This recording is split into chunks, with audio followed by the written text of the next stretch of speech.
The heat hit him before he was fully conscious. Arden opened his eyes and saw a gray ceiling. Concrete? Low? He could reach it with his hand. He was lying on the bare floor in a room measuring 3 by 4 meters. The air was thick and dry. His throat felt parched. He sat up and looked around. A steel door at the end of the room, a lock handle in the middle. In the corner was a 200-liter water tank. Next to it were crates of rations. He counted them, 6 crates. On the wall opposite the door, a panel glowed, a soft green light. Arden stood up and walked over to the wall. His fingers rested on the concrete of their own accord. His fingers knew this material better than people's faces. He'd spent half his life pouring walls like this.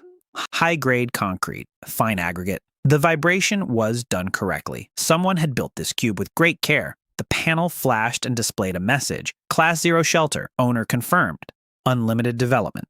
One condition for development, survive the disaster. Each exam passed unlocks a new level. Failing the exam means the shelter and its contents will be written off. Arden reread the last line 3 times. He himself was the shelter's contents. He unlocked the latch and pushed the door open. Light flooded in from outside. The desert stretched to the horizon in every direction. Red dunes, a whitish sky. No roads, no signposts, no birds. The sun hung nearly at its zenith thus and pressed down like a vice. He stepped out and walked around the bunker in a circle. The cube jutted 2 meters out of the sand, a ventilation pipe with a mushroom-shaped cap. Nothing else. He went back inside and closed the door. The control panel lit up again. Attention, disaster approaching, Class 1 sandstorm. Estimated time of arrival, 6 hours. Wind speed up to 40 meters per second. Duration, unknown. The system's recommendation consisted of a single word, prepare. Arden stood there staring at the numbers. 40 meters per second isn't just wind. It's a wall of sand that strips paint off metal in an hour. He didn't ask himself how he knew that. He just knew. He started with the water. The tank was secure. The faucet was working. Next, the air supply. He removed the ventilation cap from the inside and inspected the duct. A straight pipe with no elbows. During a storm, it would get clogged in minutes. Bad. In underground facilities, he always insisted on a cyclone pre-filter. The thought came and went. There was no time to dwell on his past. He opened an empty ration box and took out a tin canister. Using a knife from his kit, he cut a slanted inlet, opening in it. Inside, he secured a spiral made of bottle caps. The sand at the inlet should swirl and fall down while the air continues on. He tied the contraption to the pipe with wire from the boxes. Then he mixed dust with water and sealed all the cracks in the door. 4 hours remained. He ate his ration and listened to the silence. The silence in the desert sounded like a ringing. Then the ringing gave way to a rustling. The rustling grew for half an hour and turned into a rumble. Arden glanced through the viewing slit. The horizon had vanished. In its place, a brown wall reaching up to the sky was bearing down on the bunker. It didn't move like a cloud. It rolled like an avalanche. He boarded up the peephole and sat down with his back to the tank. The impact came a minute later. The bunker shook. The panel light flickered. Outside, millions of grains of sand struck the concrete all at once and merged into a continuous roar. The roar didn't change for an hour. Then 2. Then Arden stopped counting. He breathed slowly. He checked the filter every 20 minutes. The canister collected sand by the cupful. He emptied it and put it back. By 10 o'clock, his ears were blocked. By 20 o'clock, the temperature inside had risen so high that his ration melted in his hand. He wet a rag and placed it on the back of his head. At the 30th hour, the filter choked. The air grew heavy. His head spun. Arden took the canister apart and saw that the coil was caked solid. The sand had baked together from static electricity. He knocked the coil loose with the handle of his knife. His hands were shaking. In the mines, the rule was simple: air first, then everything else. Whoever gets the order wrong stays in the mine. He reassembled the filter and added a second stage made from a sock stuffed with rags. His breathing evened out. He leaned against the wall and sank into a dreamless blackness. The silence woke him. The roar had vanished. Arden opened the hatch. Morning had arrived outside. The dunes had changed shape. The bunker was buried up to the chimney. The control panel flashed brighter than usual.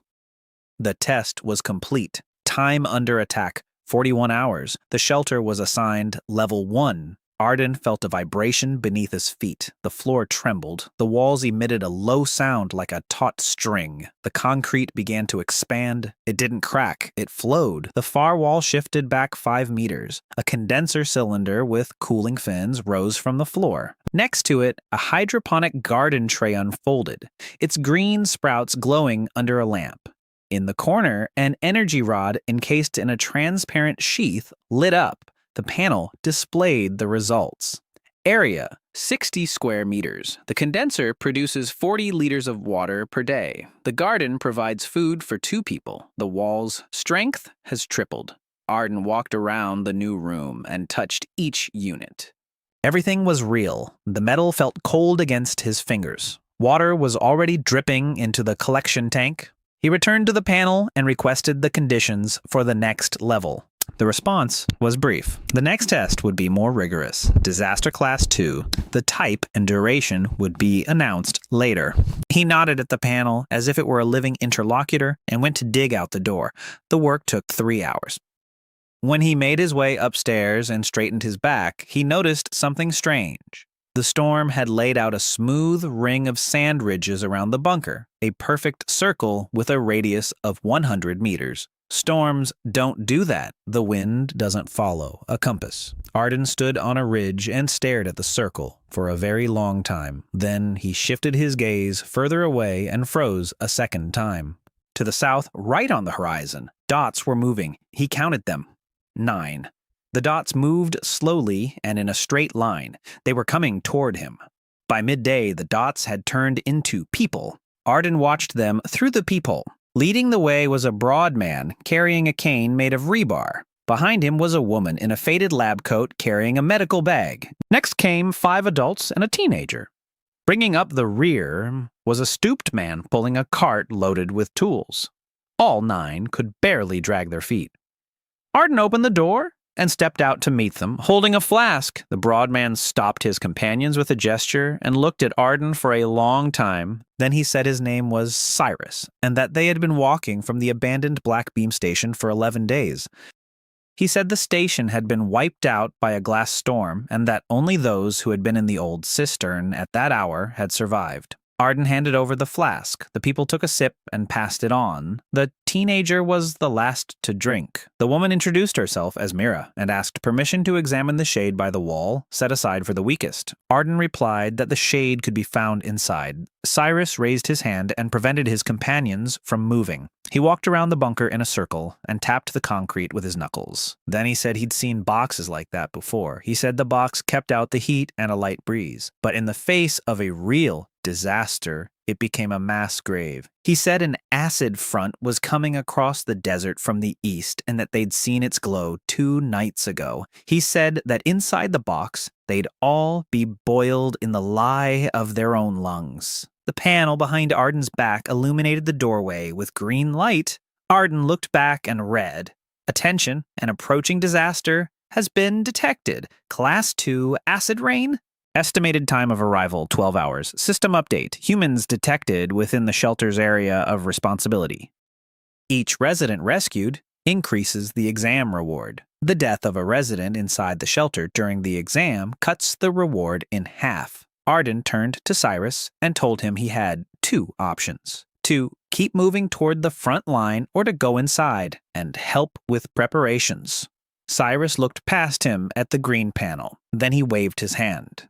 People came in and settled along the walls. Mira immediately attended to a teenager whose lips were cracked down to the flesh.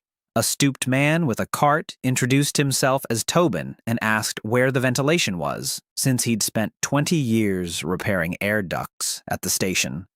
Arden pointed it out.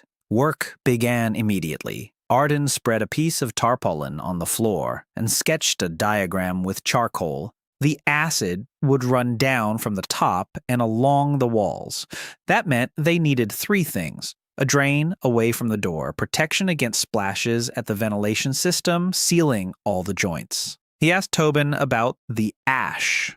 Tobin replied that there was half a sack of furnace ash from the station in the cart. Arden ordered him to mix the ash with water until it formed a paste. An alkaline paste neutralizes the acid.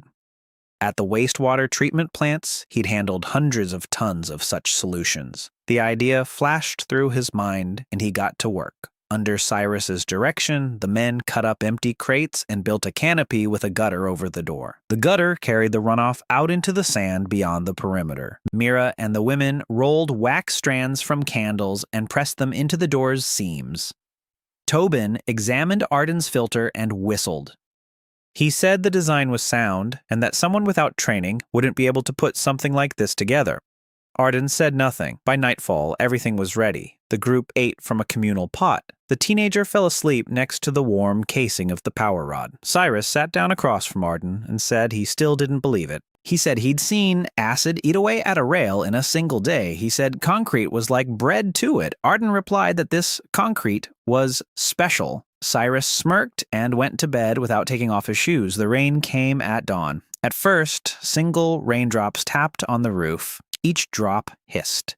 Then the hissing merged into a continuous whistle, as if 1,000 red-hot frying pans had been placed on the roof. Yellow streaks crept down the observation slit. Outside, the sand bubbled and boiled. Inside, the air smelled of vinegar and something bitter. Mira handed out wet face masks to everyone. Hour after hour passed. The whistling didn't let up. Around noon, Tobin raised his hand and everyone fell silent. A murky droplet hung beneath the ceiling near the ventilation duct. It broke free and fell onto the water tank lid. The lid hissed. The seam of the duct had given way. Arden was at the pipe a second later. A second drop fell on his shoulder and burned through his jacket down to his skin. He clenched his teeth. Tobin handed him a paste made of ash. Arden smeared it into the seam with his bare fingers. Layer by layer, his fingers burned. Mira immediately washed his hands with a soda solution. There was no third leak. The seam held. It rained for 30 hours. People slept sitting up. The teenager cried in his sleep, and Mira held his head on her lap. Cyrus didn't sleep at all. He sat against the wall and touched the concrete with his palm every few minutes. Toward the end of the second day, the whistling began to fade. Then silence fell, a ringing in their ears. The panel lit up. The test was complete. 10 residents protected. 0 casualties. Reward increased. The shelter is upgraded to level 2. The floor in the center of the hall split open. People scrambled toward the walls. A railing rose from the opening, and a wide staircase led downward. The lights came on in tiers. Below, a hall twice the size of the upper one opened up. Rows of hydroponic trays stretched along the walls, and seedlings were already turning green in the trays. At the far end stood 2-tiered sleeping alcoves with 20 berths, a separate bathroom stall, a second condenser. People descended in silence. The teenager was the first to run up to the garden beds and called out to Mira to come see real tomato leaves. The women touched the blankets in the sleeping alcoves and couldn't believe their fingers. Cyrus came down last. He walked straight through the hall. He touched the tray. He touched the railing. Then he approached Arden, and his face looked different.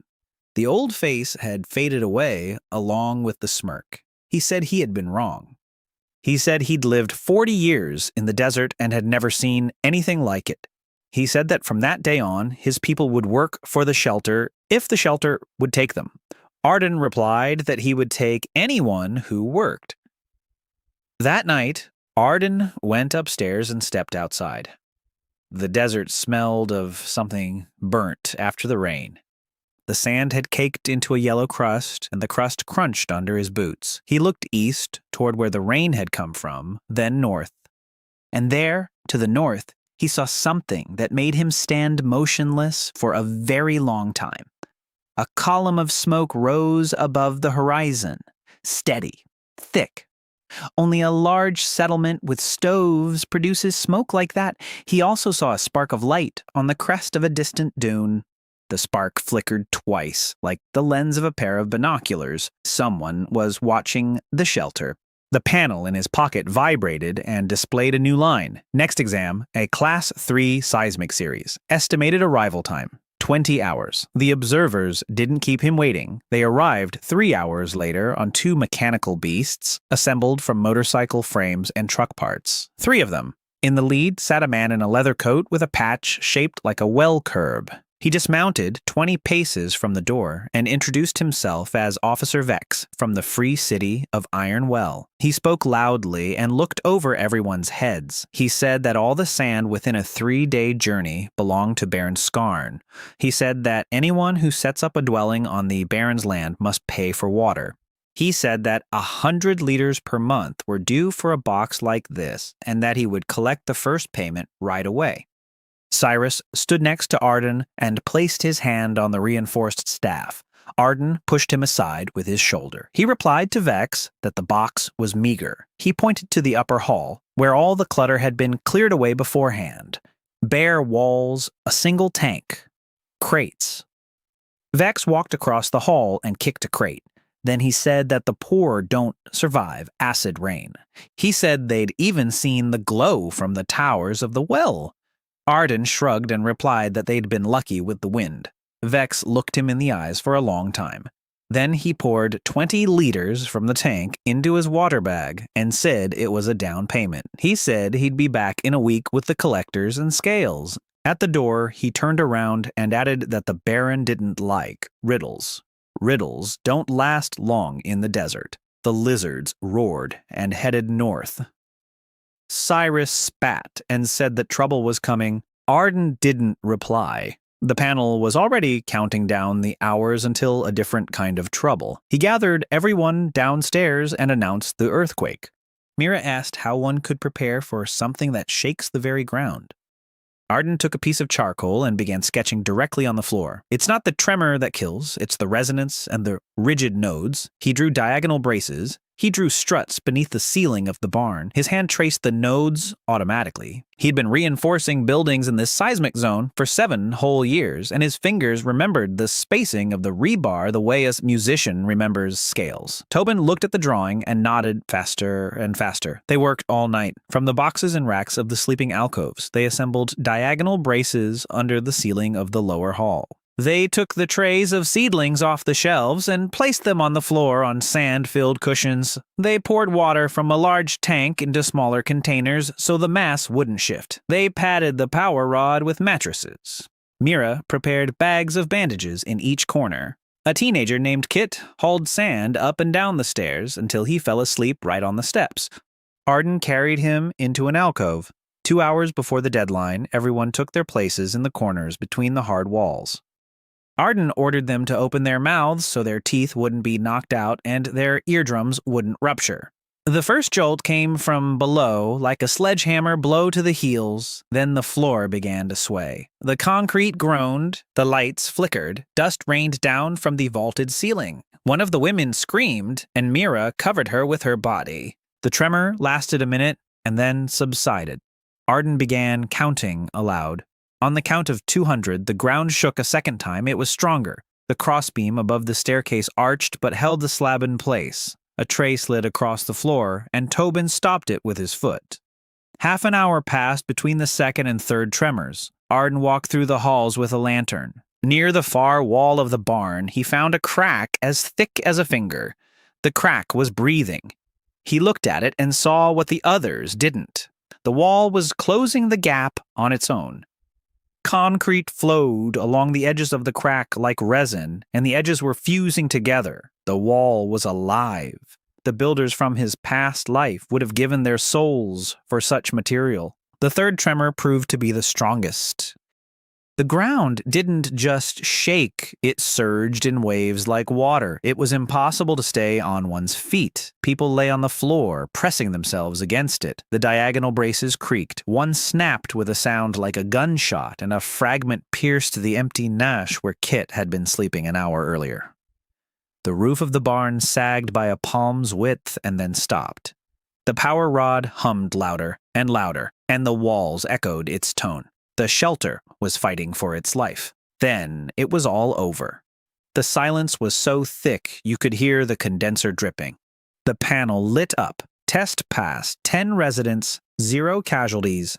The shelter is upgraded to level 3. The staircase extended another flight downward. The third level opened with a crash as the slabs slid apart. Below lay a workshop, a real workshop, a lathe, a smelting furnace powered by the rod, workbenches, a rack with rolled metal and hardware, a tool fabricator the size of a cabinet. Tobin went downstairs and cried openly. He stroked the machine's bed with both hands. He said that with a workshop like this, he would bring pumps and windmills back to this world. Arden went back upstairs in a different mood.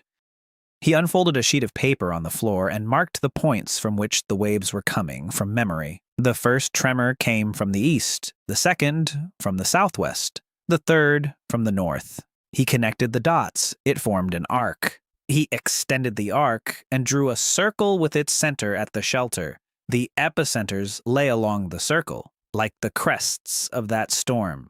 Earthquakes don't follow a compass. Storms don't follow a compass. He sat over the sheet of paper until dawn and for the first time said aloud what he'd been thinking since the day of the storm. Someone is taking aim.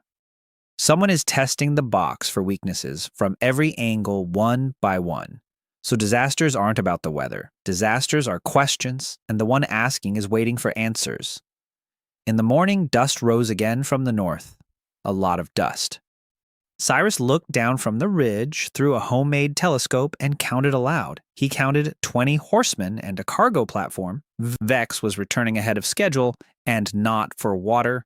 After such a shakeup, the Baron was going to see what kind of box could remain intact in the middle of a cracked desert. Arden watched the dust and the panel at the same time. The panel displayed a new line, and the line was worse than the riders. The next test, a Class 4 insect swarm, estimated duration 30 hours. Arden shifted his gaze past the backs of the approaching riders. There, on the southern horizon, the sky was changing color. The sky was turning brown, and it wasn't dust. Vex rode up onto the ridge and saw something he wasn't supposed to see. A third-tier ventilation tower with gleaming louvers jutted out of the sand next to an old box. He dismounted and remained silent for a long time. Then he said that a week ago, the tower hadn't been there. Arden came out to meet him, unarmed, and pointed south. The brown streak on the horizon had doubled in size, and the air shimmered at its edges. Arden said that in a day's time, the locusts of the wasteland would be here, and that Vex and his men wouldn't survive them out in the open sand. Vex laughed. He said that the locusts came once every 10 years and always skirted along the riverbeds. He said that cheap tricks with the tower didn't scare him and that he was taking the box in the Baron's name. His men dismounted and removed the scales and chains from the platform. Arden didn't argue. He replied that the door would remain open until sunset. Whoever lays down their weapons at the threshold before sunset will enter and survive the night. Whoever remains outside will remain outside forever. Then he turned and walked back down. Inside, the workshop was already buzzing with activity. Since last night, Tobin had been running a steel mesh with half-finger-sized openings through the fabricator. The mesh was being used to cover the louvers and all the vents. Arden sketched out a second order for him, a tube with a bell mouth and a needle valve. Tobin looked at the drawing and asked what it was. Arden replied that it was a burner. The second-tier farm produced more than just vegetables. The waste processing compartments were accumulating methane in a buffer tank. Arden estimated the pressure and the length of the flame by eye, and immediately caught himself realizing that his eye was accurate to the nearest tenth. He had been calculating gas mixtures his whole life. That thought always made his palms go cold, and he didn't know why. He shook off the chill and continued drawing. By evening, the shelter was encased in steel. The first knives and crossbow bolts were laid at the threshold. Vex's 8 men exchanged glances and entered. 5 more followed them. Vex stood on the ridge and called them deserters. The 7 most loyal remained with him, and they began to dig in behind the platform.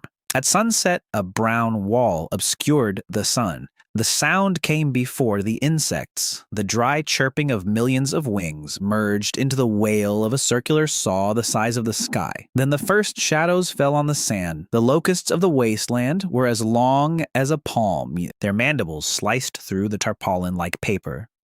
The swarm moved not as a cloud, but as a torrent skimming the ground, and the torrent was endless. Shouts rang out from outside. Arden opened the door and held it open. Vex's men ran toward the threshold through the living hail and tossed their weapons aside as they ran. 5 of them rushed in. The swarm knocked down the 6th 20 paces away, and a minute later only a dark spot remained on the sand. Vex was the last to rush in. His cloak hung in tatters, and his cheek had been gnawed down to the teeth. He collapsed at the threshold, and Arden bolted the door. Mira sat down silently to stitch up his face. The siege had begun. The swarm had completely engulfed the shelter. Through the observation slit, all that could be seen was a writhing mass. The chirping penetrated the concrete, making his teeth ache. By midnight, the worst became clear. The locusts weren't just gnawing at the tarpaulin. Their jaws secreted acid and were eroding the concrete itself. The walls were repairing the damage, but the swarm was gnawing faster than the walls could heal. The panel displayed the integrity of the shell, and the number crept downward, 96, 93, 89. Arden convened a meeting right in the workshop. He said they needed to burn the swarm at the vents and the door because that's where they were gnawing the hardest. Tobin connected the gas cylinder to the burners via a T. The first flame shot 3 meters out of the upper vent, and the chirping gave way to the crackling of burning chitin. The smell of burnt horn filled the air.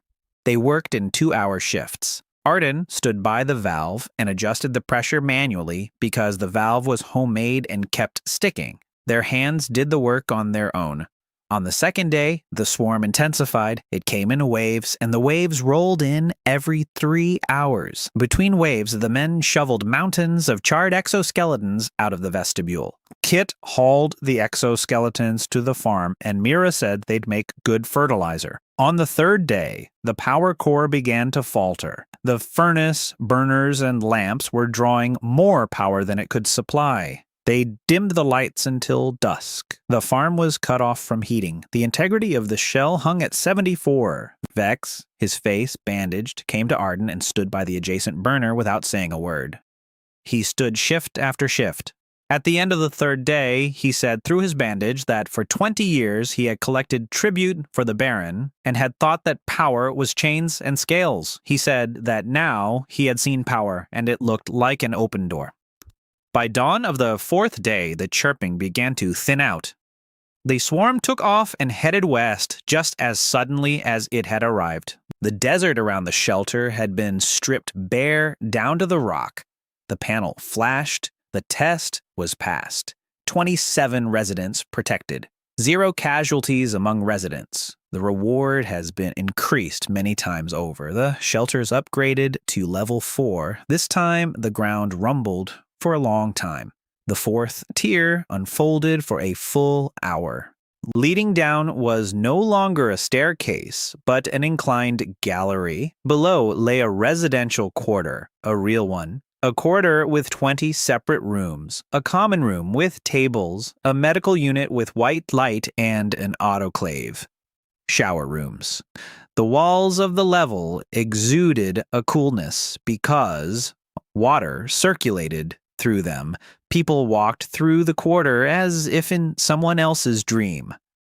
A woman from the station entered a room with a real bed and sat down on the floor by the threshold because she didn't dare sit on the blanket. Mira locked herself in the medical unit for an hour and came out with teary eyes. She said that not even a hospital in the old world had an autoclave like this. That evening in the common room, Vex stood up and, in front of everyone, placed a patch with a well collar on the table. He said that the 7 of them, along with the 13 who had entered earlier, were requesting duty assignments. Arden replied that there was only one duty: to stand guard on the walls and keep the door open for those who surrendered their weapons. Vex nodded, and from that moment on, the shelter had a guard. That night, Arden sat alone at the control panel. The panel was behaving strangely. The lines appeared more slowly than usual, as if someone were typing them by hand. For the first time, the system addressed him by name. It wrote that the trials had been tailored specifically for him. It wrote that there were 6 stages left until the final exam, and that the prize was called The Last City. Then the lines faded, and a single short one appeared. He watches. Arden went upstairs and stepped out into the night. The desert lay black and dead. He raised his head. Among the motionless stars, one was moving. It traced a smooth arc from south to north and flashed red for a moment like a pupil. And in the north, above Iron Well, at that very moment, 3 signal flares rose into the sky. Baron Skarn was mustering his army. The army marched out of Iron Well 2 days later. Vex's scouts counted it from the distant ridge and returned with dismal numbers. 240 fighters, 6 vehicles with battering rams, water tankers. Baron Skarn was riding on a platform himself with a cannon assembled from a ship's barrel. Vex said he'd known the Baron for 20 years. The Baron doesn't negotiate. The Baron lays siege and waits until the enemy runs out of water. Arden listened, looking not at the map, but at the panel. Since morning, the panel had displayed a single line. Next test, Class 5, Glass Storm. Estimated duration, 40 hours. Cyrus read the line over his shoulder and looked 10 years older. He said that a glass storm was what had devoured the Black Beam station, wind-carrying molten sand.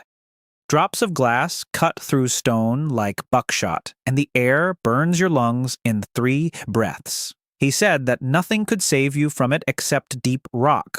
Arden asked how many people lived in Iron Well, besides the Baron soldiers. Vex replied that there were 1,500, old people, craftsmen, and children.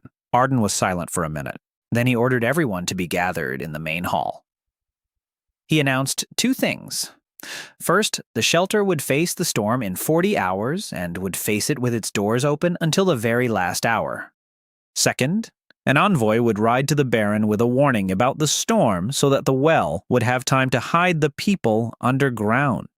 Vex volunteered to go himself because his word was still remembered in the city. He rode off on a lizard with a white rag tied to its pike. He returned 10 hours later without the rag and with a cut above his eye. He said the Baron had laughed. The Baron said the box was scaring him with talk of the weather because he feared a siege. The Baron said that Vex himself had sold out for a bowl of soup. The army continued its march and by evening had formed a ring half a kilometer from the refuge. Preparations began on 2 fronts at once. Tobin's workshop didn't stop for a single minute. The fabricator was churning out triple steel shutters for every air vent. The walls of the upper level were coated with 4 layers of wet clay mixed with sand. The farm was switched to a closed-loop system. Water was drawn from all reserves into the lower tanks. Mira was preparing the medical unit and learning how to use the autoclave from the control panel. Meanwhile, Vex's guards stood on the ridge and watched the siege fires. At night, shots were fired from the Baron's camp to intimidate them, and the bullets cracked against the concrete like nuts. Arden ordered them not to return fire. 12 hours before the deadline, the southern horizon began to glow. Not with the glow of a fire. It was a steady white glow, like the filament of a light bulb. The wind shifted and carried the heat with it. In the Baron's camp, they saw the glow as well.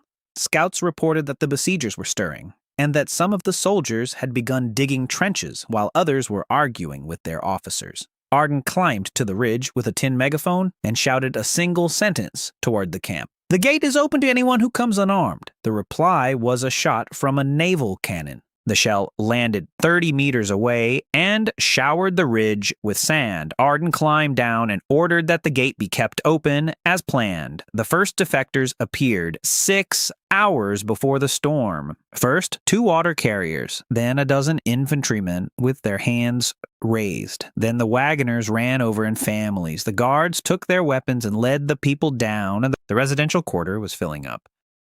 The display counted the residents, and the number kept rising. 50, 90, 140. An hour before the storm, the southern half of the sky turned into a wall of white fire stretching from the ground to the zenith. The roar carried across the sand and reverberated in their bones. A crowd was already rushing from the Baron's camp toward the door. People were tossing their rifles aside as they ran. Arden stood alone in the doorway, counting heads. He was certain of one thing more than anything else. Once, he had seen doors close in people's faces because the shelter had been built to save on 2 bays. He had stood outside those doors back then. He never thought about it again. He simply held the door open. The last person to crawl up to the threshold was a man in a scorched commander's coat. Baron Skarn had lost his troops and his vehicles in a single hour of fleeing through the scorching wind. The skin on his hands hung in shreds. He raised his head and looked up at Arden. He said that the box had turned out to be a city. Arden dragged him inside, and the door's locking mechanism spun into place seconds before the impact. The storm struck so hard that the shelter rang out like a bell. The observation slits were flooded with a flowing orange light. Glass lashed against the walls incessantly, and the walls sang in a single high note. The temperature on the upper level rose, and the people were herded down to the lower levels.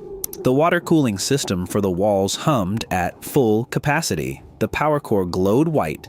The panel displayed the integrity level, and the number dropped slowly and inexorably. 80, 71, 64. 20 hours into the storm, what Arden had been waiting for and fearing happened. The panel flashed, and the text on it changed to an alien one. The letters became taller and sharper. The alien text greeted him by name. It called itself the Overseer. It wrote that the storms, the tremors, and the swarm were its letters, and that Arden was the first in a long time to read the letters correctly. He wrote that he had been testing candidates for ownership of the lost city ever since the city's former masters had died. He wrote that there had been 206 candidates, and all of them were dead because they had saved themselves rather than others. He wrote that the reward multiplier had always been based not on floors, but on the number of people saved. Then he wrote one last thing. The storm was over. There was no more weather, and the panel went dark for a full minute. When the light returned, the storm was already receding. The roar subsided hour by hour, and by the end of the second day, silence had fallen. The door opened, and people emerged onto the surface. There was no desert. Frozen glass stretched in every direction to the horizon, and the setting sun glowed within it. The panel flashed its familiar green light. The test was passed. 219 residents were protected. 0 casualties among the residents. The shelter is rated level 5. The earth hummed like never before. What was unfolding from its depths was not a tier. A city was unfolding. Level 5 spread out hundreds of meters wide. A market hall with columns, a school wing, a second farm the size of a field, a reservoir holding 1 million liters. Observation towers rose above ground, and for the first time, the shelter became visible from afar, like a fortress. People stood on the glass plain, gazing at the towers, and many were crying. Skarn, his hands bandaged, approached Arden in front of everyone and dropped to one knee. Arden helped him up and said that no one here needed to kneel. We need hands. That night, Arden stood alone on the new tower. He looked south, toward the direction from which all the Watcher's letters had come, and before his very eyes, the horizon stirred. The glass plain at the very edge of the world swelled and cracked. From the fissure, something the size of a mountain range slowly rose into the starry sky. It unfolded its legs and took its first step. A rumble rolled across the glass for tens of kilometers. It was heading toward the refuge, and on the panel in Arden's hand, a single line lit up of its own accord, lit up on its own. Exam 6 is coming to you. The Colossus walked for 3 days. During the day, it stood motionless, storing heat in the black plates on its back. At night, it took steps, and each step was heard in the shelter like a distant explosion. Vex's scouts got within 5 kilometers of it and returned with ashen faces. Cyrus reported that it had 6 legs, each as thick as the Iron Well Tower. The hull hangs at cloud height. Beneath the hull, between the supports, cables with hooks drag along, and the hooks plow through the glass like plows. It bypasses nothing. It passed through a rocky ridge, and the ridge crumbled into rubble. Arden listened and drew. He drew the supports and joints and the weight distribution.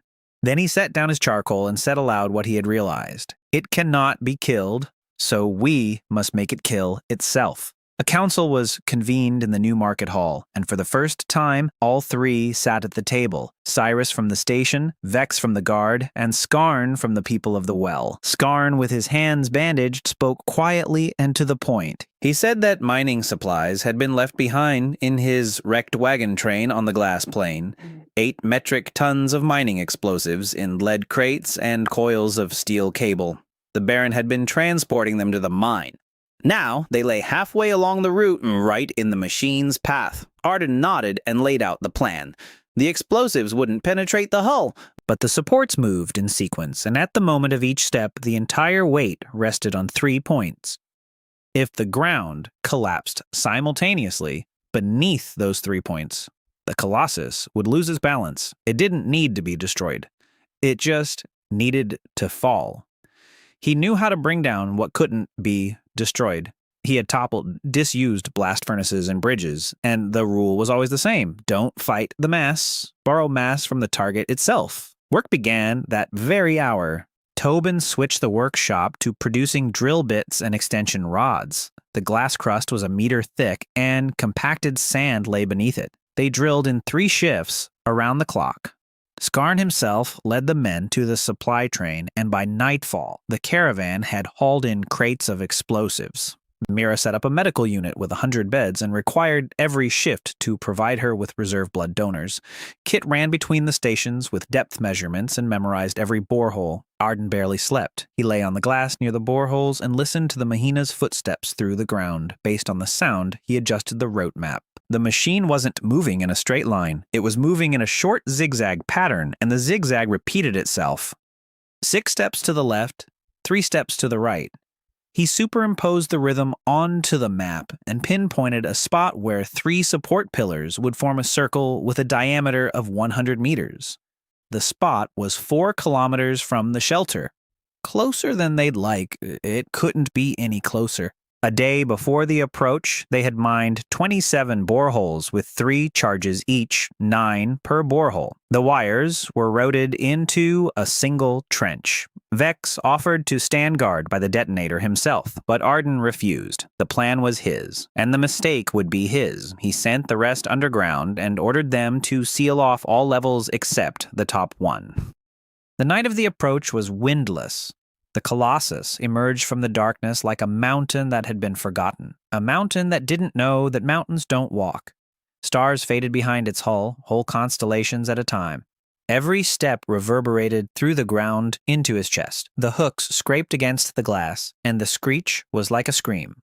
Arden lay in the trench, counting the steps. 6 to the left, 3 to the right. The first support entered the circle, and the glass beneath it sagged. The second leg, a pause. The Colossus stood still, and the plates on its back glowed crimson. Arden held his breath. The third leg rose, and then lowered. He turned the handle. The earth exhaled. 27 charges detonated in a single blast, and the ground vanished beneath all 3 legs at once. The glass caved in, forming craters, and the supports sank knee-deep into the sand. The Colossus swayed. It tried to shift its weight to the free supports, but the free supports were a step away, and a step wasn't fast enough. The mass shifted sideways. The hull tilted, and the tilt turned into a fall. It fell slowly, as everything enormous does. The supports snapped with the sound of cracking ice. The hull landed on the glass, and the impact was so severe that it tossed Arden into the trench and slammed him against the wall. A wave of broken glass, as tall as a person, surged across the plain in all directions. The wave rolled up to the shelter and crashed against the towers, then it grew quiet. The Colossus lay across the horizon, and the crimson light of its plates faded, one cluster after another. Arden climbed out of the trench and walked toward it. He walked for an hour. Up close, the hull was neither metal nor stone. It was something else entirely, and seams ran across it like armor. Arden stopped at the break in the support. There were no mechanisms inside the support. Inside was bone, porous gray bone with channels. Mahina wasn't built. Mahina was grown. The panel in his pocket vibrated. The exam was passed. The shelter is upgraded to level 6. He turned toward the house and saw the glow of unfolding tiers rising above the towers. Level 6 had raised a wall above the ground, a real fortress wall, a kilometer-wide ring with gates and galleries. Beneath the ground, a transport level opened up, complete with freight elevators and a rail loop connecting the farms to the workshop. People poured out onto the wall and shouted. Arden walked toward the gates across broken glass, feeling no joy. He thought about the bone inside the support pillar. The caretaker had written that the weather beyond was no good. The overseer hadn't lied. The weather isn't made of bone. At the gate, Mira met him with a list, 13 wounded by the wave of glass. Not a single serious injury. Once again, the shelter hadn't lost a single life, and in that line lay everything for which he turned the handle. At night, the panel came to life with unfamiliar, sharp letters. The caretaker wrote a single word, beautifully. Then he added a second line. Candidate number 89 had also dropped out. Candidate number 89 died on the next exam. Get ready for guests. In the morning, the sentries on the wall sounded the alarm. From the west, a column of vehicles with black sails was moving toward the shelter across the glass. Neither barons nor nomads.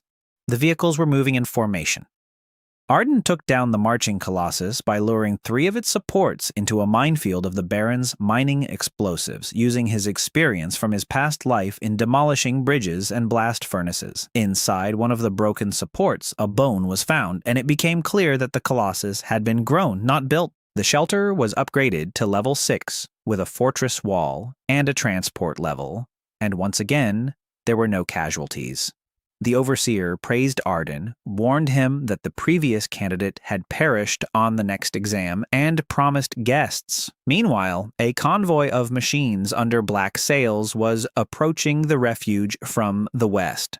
The machines stopped a kilometer from the wall, and a single man stepped out of the lead vehicle. He walked toward the gate, unhurriedly and unarmed. Tall, gray-haired, he wore a gray cloak without insignia. Arden went out to meet him beyond the gate himself, and they stood 10 paces apart. The gray-haired man introduced himself as Malak and said he was leading a free caravan on the Salt Road. Then he said something that made Vex's holster creak behind Arden's back. He said he, too, had been a candidate. He said it calmly, as one might speak of an old illness. Arden ordered the gate to be opened. Malak and his 2 senior officers were escorted into the market hall and given water. Malak drank slowly and told his story.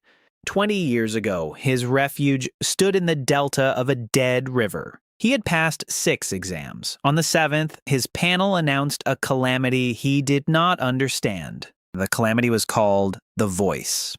For 3 nights, a voice rang out from the sky, promising every inhabitant their most cherished desire.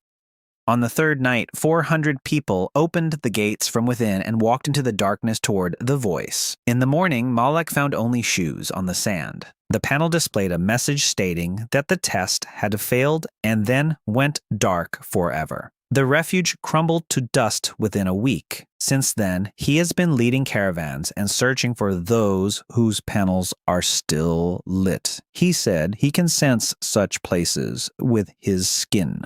Arden asked why he had come. Malak replied that he wanted to see how the test he had failed would end, and that his caravan consisted of 300 craftsmen and guards, and they were all begging to be stationed at the wall. The council argued until nightfall. Skarn argued that 300 foreign mouths were a risk. Sai said caravan consists of 300 craftsmen and guards, and they're all begging to be admitted behind the wall. The council argued until nightfall. Skarn said that 300 mouths to feed were too much of a risk. Cyrus said there's no such thing as a former candidate, and that Melok could serve the overseer. Vex remained silent and then said one thing: the door's either open or it isn't. Arden settled the dispute. The caravan entered. The population rose to 526. The panel displayed a new entry the very moment the last vehicle passed through the gate. Next test. The voice, Class 7. Arrival time, 70 hours. Malak read the entry and aged before our eyes. He said that no walls can stop the voice. The voice comes inside your head. Plugging your ears is useless. His people had tried wax and cotton and firing a gun next to their ears back then. The voice doesn't sound in your ears. Arden locked himself away with him for a day and shook everything out of his memory. The voice speaks to each person individually. The voice knows the dead by name. The voice promises not gold, but precisely what has broken a person: to bring back a son, to lift the burden of guilt, to heal the hands. People didn't leave like madmen. They left with calm expressions, as if they'd finally been called home. Arden listened and realized that for the first time, he was building a defense not out of concrete. There was nothing made of concrete here. He gathered all 526 people in the market hall and did what no candidate before him had ever done. He told them everything about the overseer, about the 206 dead candidates, about the voice that would come in 3 days and promise each person their deepest desire. He said he couldn't cover their ears and wouldn't lock the doors. He said he was asking for just one thing: that today, everyone tell their neighbor what they could be bought for. Once a price is named, it ceases to be a secret. And the voice deals only in secrets. The hall was silent for a long time. Then Mira stood up and said in front of everyone that the voice would offer her the daughter she'd left behind in the burning hospital of the old world. Then Skarn stood up and said that he would be offered the return of the army he'd sent into the storm out of pride. Then they spoke until morning, one after another. People wept and named their prices. Kit said he would be promised the parents he didn't remember. Vex said he would be promised forgiveness for the 6th soldier whom the swarm had devoured 20 paces from the door. Arden stood by a column and said nothing. That night, Mira found him on the wall and asked why he alone had not named a price. He stared at the glass horizon for a long time. Then he said that his price was the door. Once he had stood outside a closed door and knocked, but no one opened it from the inside. A voice would offer him the chance to open that door from the other side. Mira put her hand on his shoulder and walked away. As the deadline approached, the refuge made strange preparations. No bolts. All doors wide open, people split into groups of 3 and held hands within those groups. Signs with prices written in large letters were hung on the walls and throughout the neighborhoods. Return my daughter, return my army, return my parents, so that everyone could see someone else's price and recognize the trap in their own. The voice came at sunset on the 70th hour. It didn't sound like a voice, it simply appeared inside, as if it had always been there.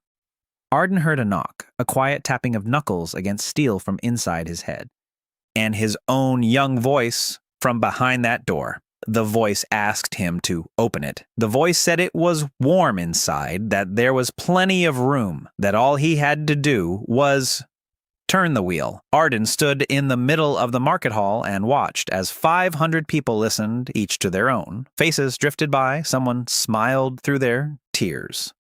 A woman from the caravan stood up and walked toward the gate with a steady stride. Her trio hung on her, holding her back, but she didn't struggle. She simply walked as water flows. Then Mira did something they hadn't agreed on. She began to sing. Her voice was weak, and she sang a silly children's song about a well and a crane. Her neighbors joined in.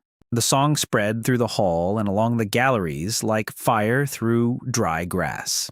500 people sang out of tune and loudly, each clinging to the collective sound as if to a lifeline.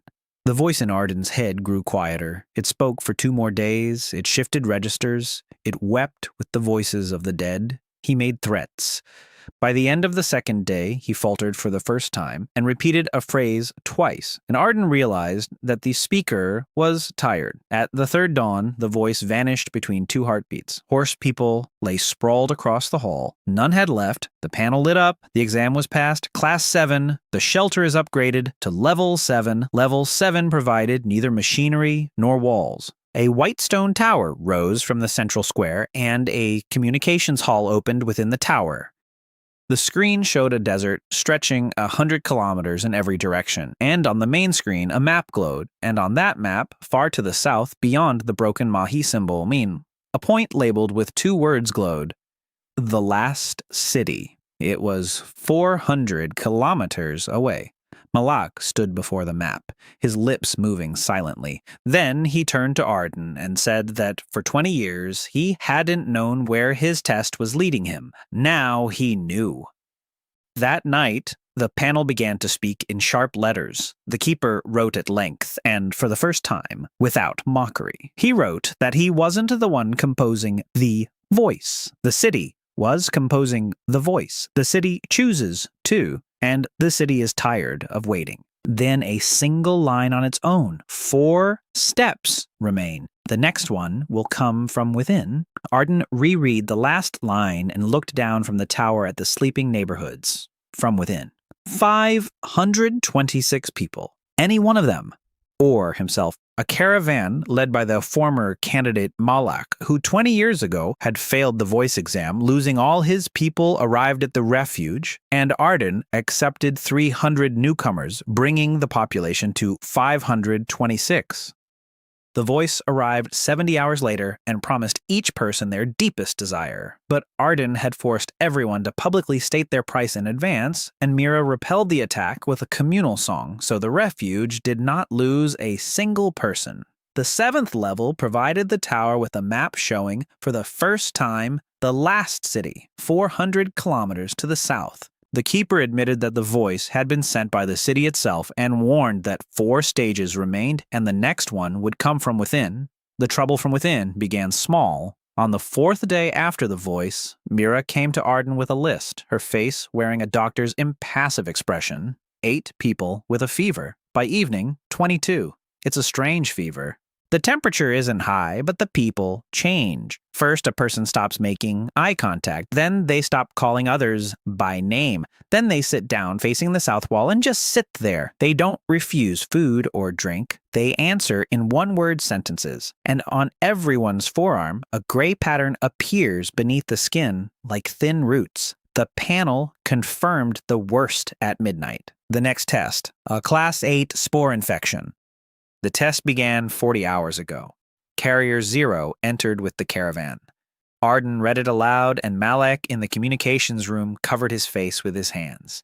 His caravan had traveled through the delta, past his abandoned refuge. There, on the ruins, gray moss had been growing for 20 years, and everyone had given it a wide berth. Someone didn't give it a wide berth. Mira converted the medical unit into a hospital and announced the rules. The sick were not to be isolated by force, because the pattern appeared in the submissive, and force turned the submissive into the stubborn. Instead, a companion was assigned to each marked person, a relative, a friend, or a neighbor from the trio of night voices. The companion's task was simple and terrifying. To talk to the person without stopping, to call them by name, to force them to remember. Because Mira had noticed the most important thing. The pattern grew when a person was silent and still. The pattern stopped when a person laughed, got angry, or cried. The spores didn't eat the body. The spores ate the personality, and they needed silence within.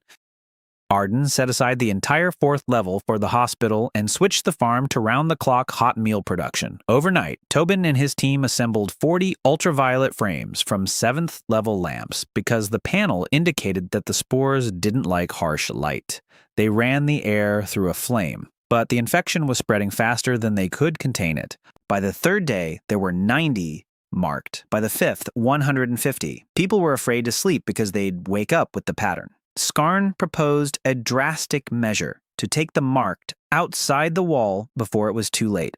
He spoke without malice. He spoke like a man who had already lost everyone. The council remained silent and looked at Arden. Arden replied that he hadn't even left the soldiers who'd fired at him outside the wall. He certainly wouldn't leave the sick behind, but he added a second point. If the pattern reached someone's neck, that person, based on Malek's experience, would get up, head south, and lead all the marked ones with them. That is how the refuge in the Delta died, not from pain, from abandonment. So time is running out, and they must treat not each person individually, but everyone together. He locked himself in the communications tower with Mira and Malek, and they picked apart the disease as one would clear away rubble. The spores need silence within a person. A week ago, the voice of the city had searched the people for the most afflicted and found no way through because the people had revealed their secrets to one another. The spores sought the same thing by a different path. They silenced a person from within until he became empty, and the empty one could be led. The conclusion was wild by any hospital standards. The cure was not a serum. The cure was life at full volume. Arden came down from the tower and turned the shelter upside down. He gave an order that the guards had to ask him to repeat twice. Open the market hall and keep it open. Give the people back their music, their work, and their arguments over trivialities. The school wing switched to a 2-shift schedule, and the marked children were seated alongside the healthy ones. Tobin received an order for brass instruments and drums, and for 3 days, the workshop churned out instruments instead of parts. Every marked person was given a hands-on task. The marked kneaded clay, molded pottery, and spun the potter's wheel because working with one's hands awakens the mind. In the evenings, the whole town gathered in the square, and Mira led the sick to the front row. People told stories. Skarn recounted how, in his youth, he'd missed a caravan because of love. Vex showed off his scars and lied about each one. The town laughed, and the patterns on their hands froze. But 5 of them had gone too far, even before treatment began. The pattern had risen to their collarbones, and they were already sitting facing south, not blinking. Among the 5 was Kit. The boy spent the night in the hospital next to his marked friend and sat in silence, with him out of loyalty. Arden sat with Kit for a full day. He talked about wells and depth calculations. He recited drill bit numbers from memory. Kit stared right through him. On the second night, the pattern reached his neck. Kit stood up. He walked toward the gate with a steady, watery stride, and the 4 other marked men stood up across the entire tier at the same time as him. The guards were waiting for the order to hold their ground.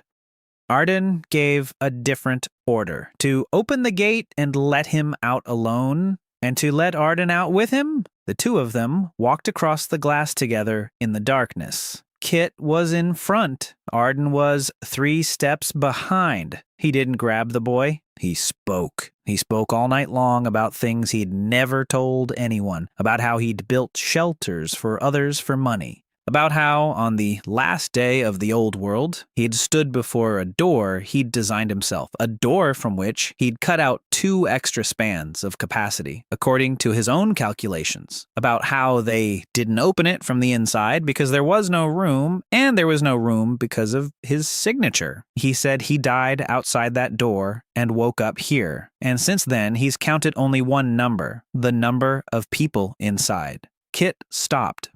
The glass plane stretched to the horizon, and to the south, at the edge of the world, something glowed faintly. Kit stood and listened to the silence that was no longer there, because a living person was breathing right beside him. The one who had told the most shameful story.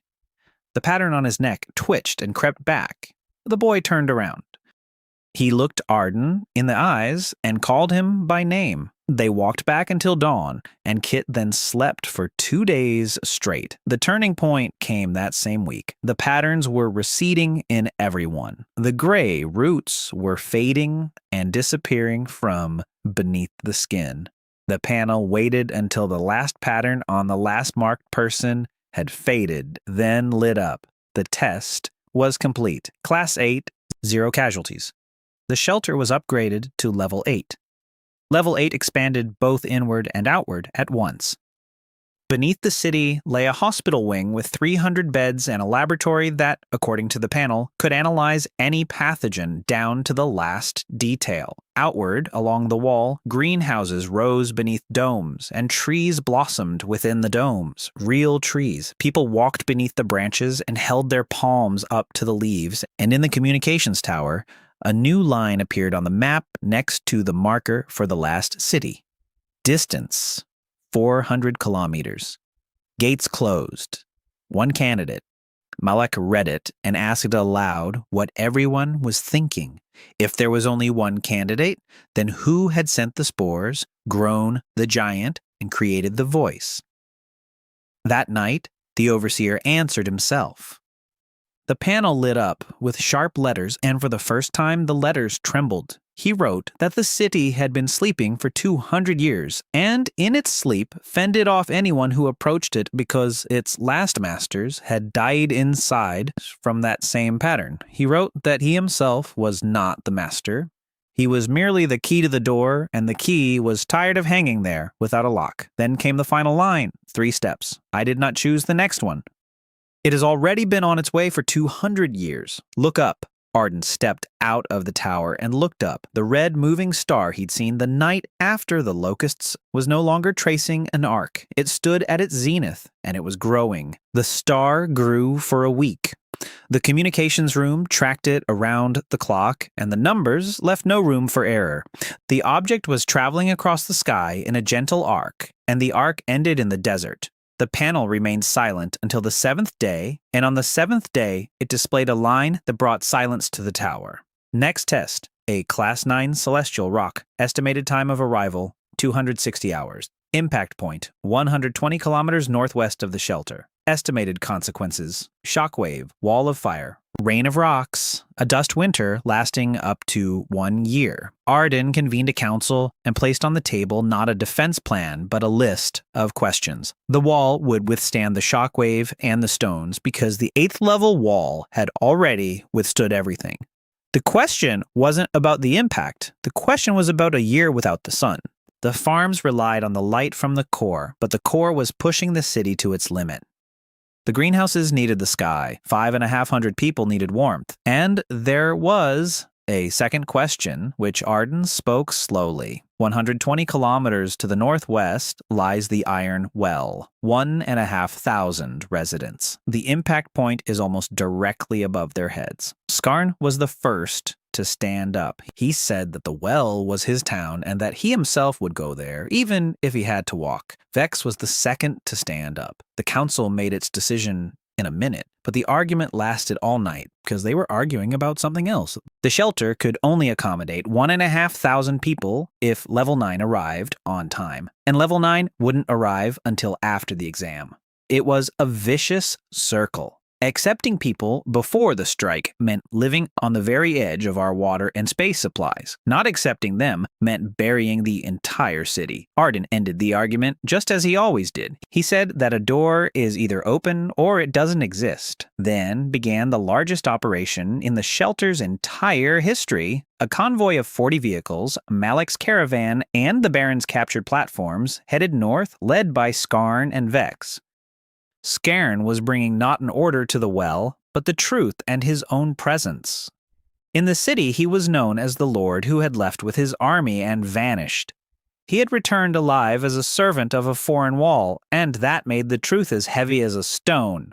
Kolodets's council refused to believe it for 2 days. On the 3rd day, the sky provided the proof. A star became visible in broad daylight. A white dot with a tail hung over the northwest, growing before their eyes, and Kolodets wavered. The evacuation took 9 days, carried out in 3 waves. Vehicles shuttled back and forth without stopping. Tobin converted the cargo deck into a reception area, and the city built 3-story bunks in all the halls on the 6th level. Mira was processing the arrivals for medical treatment in a steady stream, and her hospital deck was operating at full capacity for the first time. Meanwhile, Arden was preparing the city for the Year of Darkness. The greenhouses were dismantled, and the domes were pulled back against the wall. The farms were tripled in density and switched to core lighting. Water was pumped to the brim in all the reservoirs. The workshop was churning out furnaces and heating pipes for the upper levels. Canopies to protect against the stone rain were mounted on the walls, made from slabs of the dismantled Colossus, slabs that had taken a week to cut and could only be cut with its own bone fragments. The last column arrived 30 hours before the impact. With it came those who hadn't believed it until the very end. In total, the well provided shelter for 1,460 people. 11 elderly people remained in the city, refusing to leave their graves, and Skarn bid farewell to each one with a handshake. The panel counted the population, and Arden stared at the number he couldn't believe himself. 2,008 residents, 10 hours before the strike. Everything was secured. The domes were underground. The shutters on the towers were closed. People were on the lower levels. Only the communications room remained open on the top floor, with a single person on duty, and that person was Arden. He watched as the star turned into a sun. In its final hour, it filled half the sky. It fell silently, and that was the most terrifying part. Then the northwest burst into flame. The light was white and all-encompassing, as if the world had been illuminated from within. Arden managed to see a dome of fire rising above the horizon and watching it grow. Then he shut down the tower and ran downstairs, counting the steps. The shockwave hit 4 minutes later. It came through the ground and through the air at the same time. The city began. The walls sang that now familiar high note, but now beneath it was a bass that made teeth chatter. People on their bunks were rocked as if in a ship's hold. Then a rain of stones struck from above, and the blows continued for an hour straight like the work of a giant hammer. The canopies made of bone slabs held firm. One canopy above the eastern tower split open, and a stone from the sky crushed the observation deck, but everyone one level below was still alive. Then darkness fell. Not night, darkness. Dust had swallowed the sky within a day. Up above, the thermometers plummeted and didn't stop at 0. The winter promised by the panel had begun, and the months dragged on. Months that Arden later described as the longest exam, even though the panel had counted it as a single day. 2,000 people in a sealed-off city. The harvest from the cramped farms was barely enough. Water was rationed, the lights were dimmed. Arden divided the year into short wars. The war for air, when dust clogged the filters, and Tobin and his crew went up in homemade spacesuits to clean the towers at -40. The war for heat, when the core sagged and the city lived for a week on a single level, the entire population huddling together like a single beast to stay warm. The war for sanity, when, in the 4th month of darkness, people began to feel a melancholy worse than any argument, and Mira once again brought music, school, and pottery wheels to the square because the remedy had been proven effective. The well-dwellers were rubbing shoulders with the station-dwellers. They fought twice. Both times, Arden presided over the trial in front of everyone, and both times the punishment was to work side by side. By the 6th month, the fighting had stopped. By the 8th month, the well-dwellers' craftsmen stood at Tobin's machines, and the well-dwellers' teachers entered the school, and the city ceased to be divided into locals and newcomers. By the 10th month, it had grown lighter above. By the 11th, the sun broke through the dust, and people climbed the wall to look at it in shifts. The panel waited for the first clear dawn and lit up. The exam was passed. Class 9, 2,008 residents under protection. 0 casualties. The shelter is upgraded to level 9. Level 9 unfolded over 3 days. The city doubled the width of the wall, and within the ring, open-air residential neighborhoods with real streets sprang up. New farms, a water treatment plant, and a second power core emerged from the depths. A colonnade was erected in the central square, and a display panel designated it as an assembly hall with a capacity of 2,000 seats. The shelter had ceased to be a shelter. It was a city. And for the first time, the city accommodated everyone without having to use cots. Skarn walked along the new streets with the elders of the well, and the elders touched the walls. In the evening, Malak found Arden on the wall. He stood looking south, his face that of a man who had waited 20 years for a letter and had finally received it. He silently pointed. The dusty winter had washed the haze from the southern horizon, and in the clear, cold air, at the very edge of their vision, stood a slender needle, a spire. The last city had become visible from their wall to the naked eye, and at that very moment the panel began to speak in sharp letters, and the overseer wrote briefly, 2 steps, the city has awakened and seen you. Now it will not send a calamity. It will send an invitation. Do not trust the invitation. The invitation arrived 11 days later, and it was beautiful. At dawn, the sentries on the southern wall saw a road on the glass. It hadn't been there at night. By morning, it was there. A smooth white strip, 20 paces wide, ran from the foot of the wall across the entire plain, straight toward the needle on the horizon. The glass along its edges had been melted into a neat rim. A man was walking along the path toward the city. He walked alone all day and, by sunset, stood before the gates. The guards stared intently at him and reported in whispers because they were afraid to speak aloud. Standing before the gates was Arden. A second Arden, the same stubble, the same scar from an acid drop on his shoulder, visible at the nape of his neck, the same habit of standing slightly sideways. The double raised his head toward the tower and spoke in Arden's voice. He said that the city welcomed the candidate and his people. He said that the trials had ended early because the candidate had exceeded all expectations. He said that the road was open and that the city awaited everyone. A home awaits every resident. Health for the sick, peace for the elderly. He spoke for an hour, and his words were spot on to the very last. Arden listened from the tower and remained silent. Then he ordered that water and food be brought out to the double beyond the gate and that he not be let in. The double took the water, bowed, and sat by the road to wait. He waited on the second day, and on the third, he did not sleep. The city within the walls was buzzing. 2,000 people looked down from the walls at the white road and at the copy of their leader sitting by the gate, and something began in the city that neither arguments nor a single voice had brought about. A schism. Some of the well-dwellers said it was foolish to sit behind the wall when happiness lay 3 days' journey away along a ready-made road. Some of the station dwellers replied that the overseer had warned them. They argued in the market, in the lines, and at school. On the fourth day, a delegation of 30 people came to Arden with a request to let them go down the road. The council convened in the new assembly hall in full view of everyone because Arden refused to make a decision behind closed doors. Malak spoke first and said something terrifying. He said he recognized the pattern. 20 years ago, that voice had also begun with the right words and a ready-made road. Skarn spoke second. He said he knew his own people from the well, and that the ban would make the road all the more tempting. They cannot be maintained.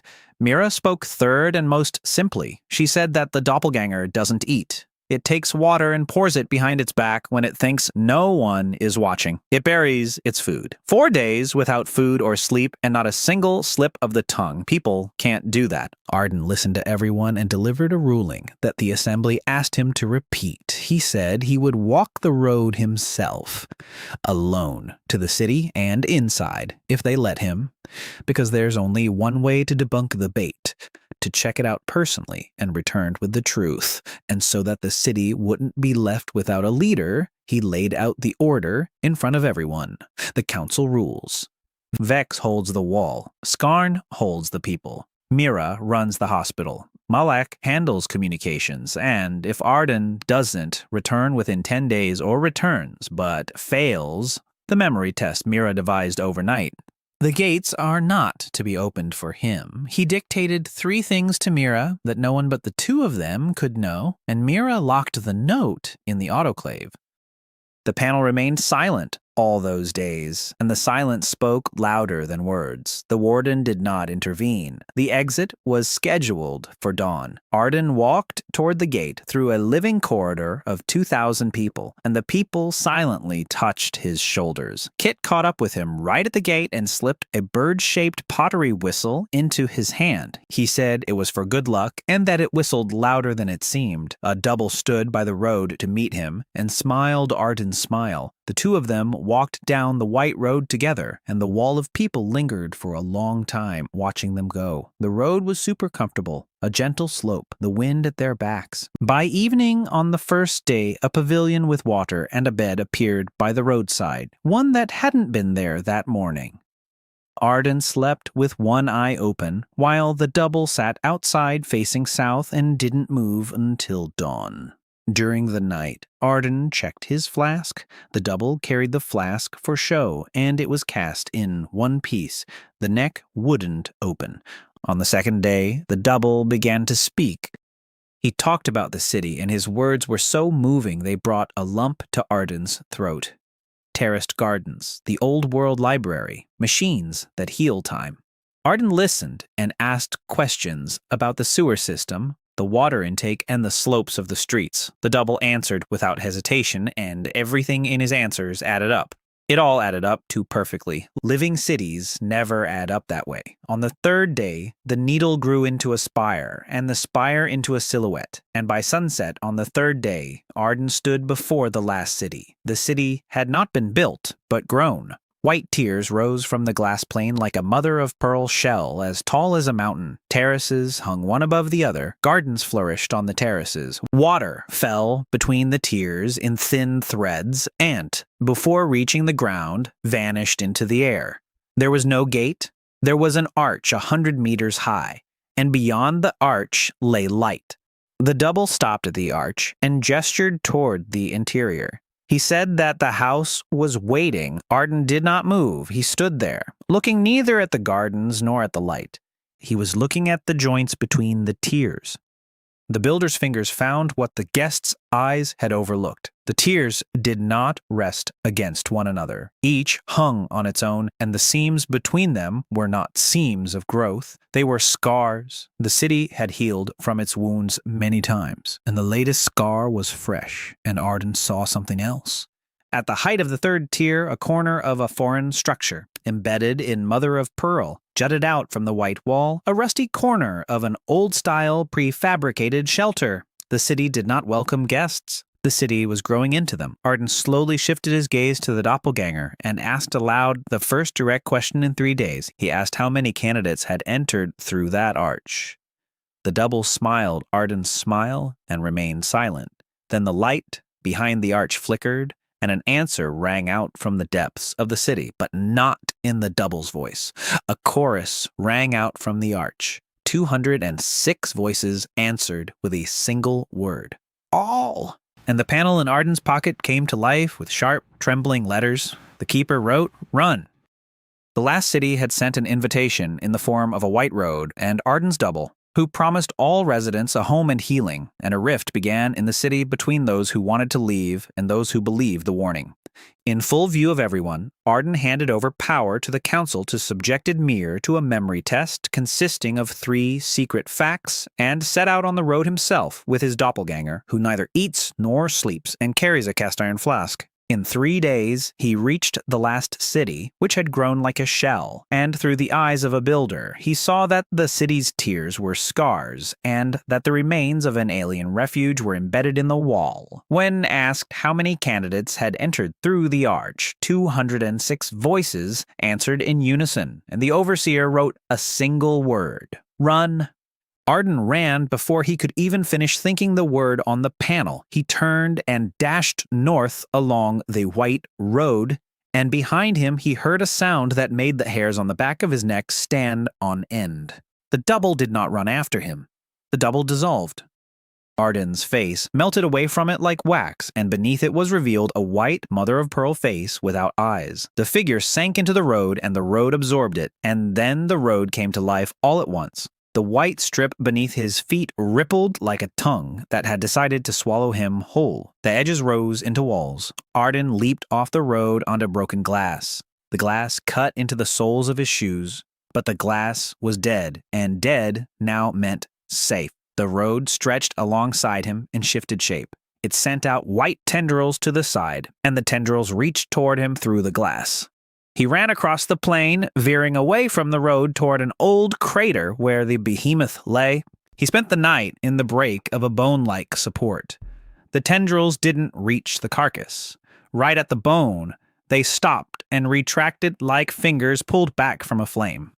The city feared its dead beast. Arden remembered this just as he remembered the concrete markings. In the morning, he looked south and saw that the city's arch was no longer glowing evenly. The light inside pulsed. The city was angry. The panel spoke at dawn, and for the first time, the overseer wrote at length and quickly, as if afraid he wouldn't have time. He wrote that everything could now be explained because the candidate had seen the scars for himself. The last city was built at the end of the old world as an ark for everyone. The builders gave it a living stone, a mind, and one rule. The city must protect its inhabitants at any cost. Then came the same gray plague that had devoured the delta. The inhabitants died inside over the course of a single winter, and the city was left with the rule, but without people. The rule without people drove it mad. The city decided that the inhabitants had died because they were weak, and it began to seek out the strong. It cultivated disasters just as a gardener cultivates trials for seeds. It summoned candidates, and the candidates came for the reward, and each entered the arch alone because each would abandon their own for the prize by the end, and the city absorbed them into its walls as building material 206 times. The keeper wrote that he himself was not human and never had been. He is the key protocol that the builders hung outside the city's mind to transfer power to the new owner. For 200 years, he watched as the castle devoured those who reached for the key. Arden finished reading and asked the panel one question. He asked what happens at the end of the power transfer if the candidate is the right one. The keeper did not answer right away. Then he wrote that he did not know. There had not yet been a correct one. The return journey took 4 days. The city did not let him go in silence. On the second day, fog covered the glass plain, and silhouettes moved through the fog. The fog spoke with the voices of those 30 who had begged to leave along the road and called out his name. Arden walked by the compass made from a fragment of a magnetized bone and did not answer. On the third day, the road tried to overtake him and lay in a white loop across the path all the way to the horizon. He spent half a day but bypassed the loop through the crater left by the celestial stone where the glass had been remelted twice and where no shoots grew. The city didn't extend everywhere. The city had calluses and scars and blind spots, and Arden marked them on the map in his head with the eagerness of a scout. At dawn on the 5th day, he came out to the wall. The wall met him with gun barrels. Vex kept his word more firmly than Vex himself would have liked. Arden was led into the vestibule through a small gate under the watchful eye of guards, and Mira, on the council's advice, asked 3 questions from the autoclave.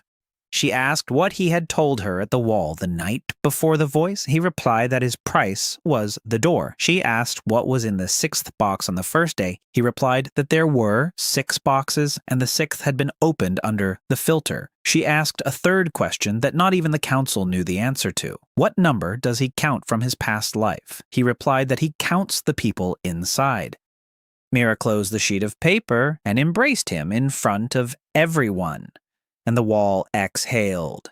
That evening in the Arden Assembly Hall, he stood before 2,000 people and told everything without mincing words about the scars, about the ingrained refuge, about the choir of 206, about how the road is a language.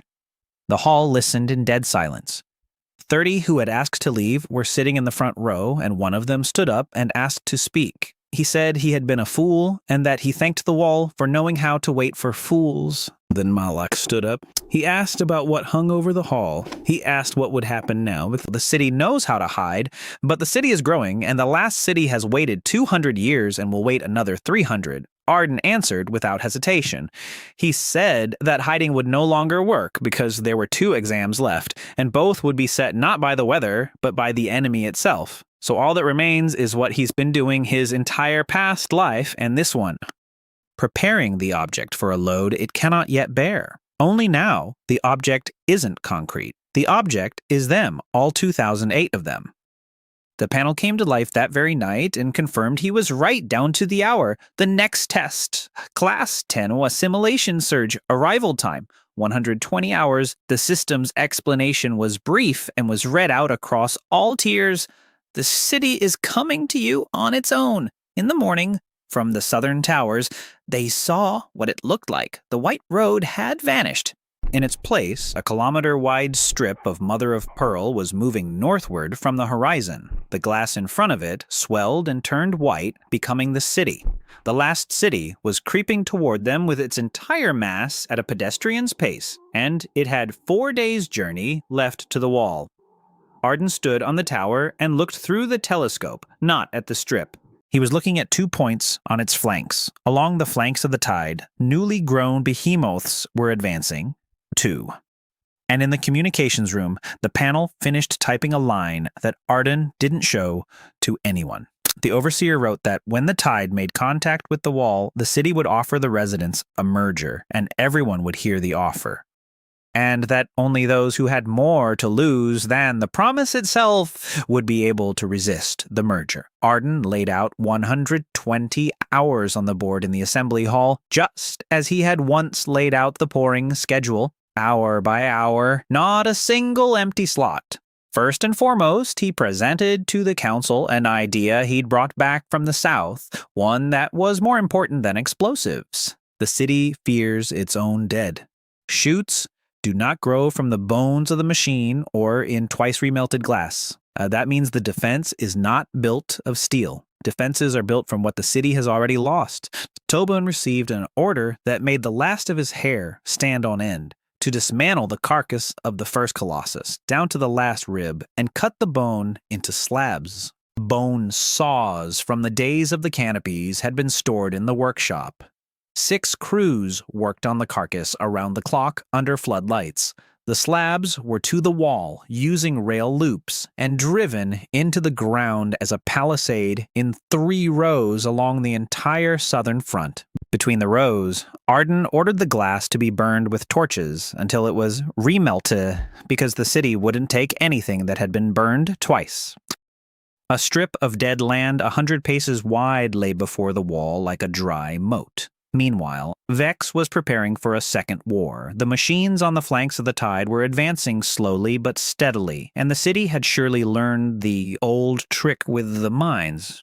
Arden had no intention of repeating himself. He showed Vex a map of the blind spots.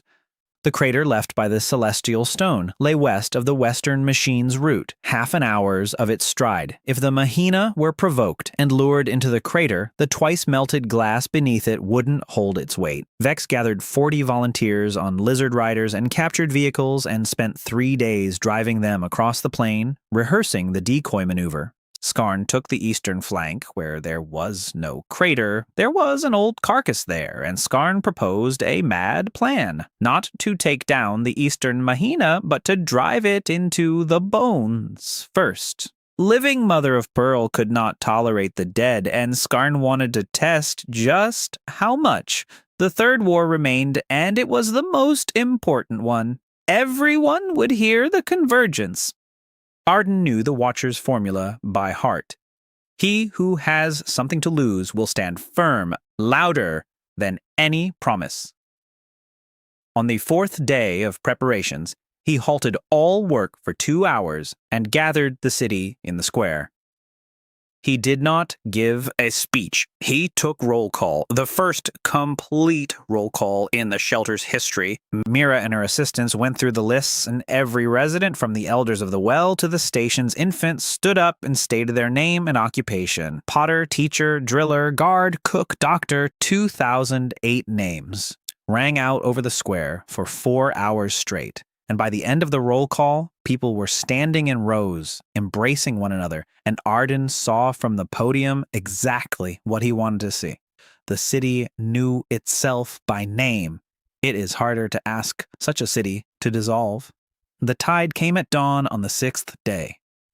At night, the horizon glowed white, and by morning, the Mother of Pearl had crept up to the dead zone. It did not attack. It did something worse. It stopped at the twice-burnt glass and began to build. Within an hour, terraces had sprung up opposite the wall, gardens, waterfalls suspended in the air. The city flaunted its beauty 100 paces from the palisade of bones, and the beauty was real down to the very last leaf. And then came the voice of the merger, and it was not like the voice before. That one traded in secrets. This one simply opened the doors. Everyone saw their own reflection on the wall. Mira later recounted seeing a hospital with white ceilings where no one ever dies. Tobin saw a factory the size of a city. Kit saw a school and a stadium. And everyone was offered the same thing, to step across the dead zone and become a part of this forever. Without pain, without winter, no roll call. The first to crack wasn't a human. The first to falter was Skarn's eastern colossus, which he and his team had spent 2 days luring toward the old carcass. It entered the bones of its dead sister, and something happened to it that no one had expected. It stopped and lay down. Living mother of pearl touched the dead, and a gray ripple spread across it, like a stone skipping across water. The colossus faded away as it lay there. Skjarn reported over the radio that the city's beast was dying from the touch of its own death, and Skarn's voice was quiet. To the west, Vex was playing his hand. 40 vehicles swirled at the feet of the western colossus like horseflies. It lashed out with cables, and its hooks shattered the glass a meter from the wheels. Vex lost 2 empty vehicles because the crews had jumped out ahead of time on his own orders. He guided it in tacks toward the crater step by step, and by mid-morning, the colossus stepped into the twice-melted circle. The glass burst like ice. It sank into the remelted glass up to its belly and became stuck. The harder it struggled, the deeper it cut itself on the glass shards. Vex led his men away, and the colossus was left howling in the crater. The tide at the wall reacted to the loss of the beasts instantly. The gardens opposite the wall crumbled. The mother of pearl turned gray and charged headlong into the dead zone. It flowed through the twice-burnt glass slowly and with effort, like dough spilling over the side of a vessel, and it pressed against the palisade. The bone slabs groaned. Where the mother of pearl touched the bone, it turned gray and retreated, but after the first wave, a second followed. The city was exhausting itself without reserve. And then, cutting through the roar, came a sound that hadn't been part of the defense plan. A whistle sang out from the wall. Kita's claybird whistled piercingly and clearly, and the boy blew into it with all his might. The neighbors along the wall joined in with whatever they had. Tobin's trumpets, drums from the square, then voices. The city sang that same silly song about the well and the crane right in the face of the tide, and 2,000 throats sang it, and the tide stopped. And not because of the song, as if it were a weapon. It stopped just as someone who hadn't heard a living polyphony in 200 years would stop upon hearing it. Mother of Pearl froze at the edge of the strip.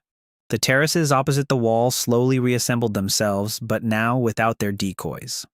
Just terraces, just gardens, as if the city were showing not a storefront but itself. The panel flashed, exam passed, class 10, 0 casualties. The shelter is upgraded to level 10. The 10th level rose above the city like a dome. A transparent shell covered the entire ring of walls at a bird's eye view. And the panel stated that the dome could withstand the impact of a meteorite. And below that line appeared another, which caused the communications room to fall silent. The shelter has reached its development limit. Further growth is impossible. 1 exam remains. Level 11. Title. Answer. Time undetermined. Condition. The candidate must enter the arch. The keeper added 3 lines of his own in sharp letters. He wrote that the city would no longer attack because it had expended half of itself on the surge. He wrote that the city would now simply wait, just as it had waited for 200 years, because that is what it knows how to do. And he wrote one last thing. The lock heard the key. Go and turn me. Arden built his defense on the city's fear of its own dead, fortifying the wall with a palisade of the machina's bones and a strip of twice-melted glass, while the roll call of 2,000 names bound the people together before the attack of the convergence. The eastern machina died from touching its sister's bones. The western machina became bogged down in the crater, and the tide, which had been revealing everyone's dream, was halted by a collective song and Kit's whistle. The refuge reached its 10th and final level with a dome, and the system announced the final 11th exam, titled The Answer, for which the candidate must enter the city's archway. The keeper asked him to come and turn it like a key. The city beyond the dead zone did not disappear. It stood in terraces opposite the wall for a week and then another, living its quiet life. In the mornings, fog rose in its gardens. In the evenings, water flowed between the terraces. It did not set traps or send out voices. It waited, and its waiting weighed on people worse than a siege. Arden was preparing to leave, and this preparation was unlike any he had done before.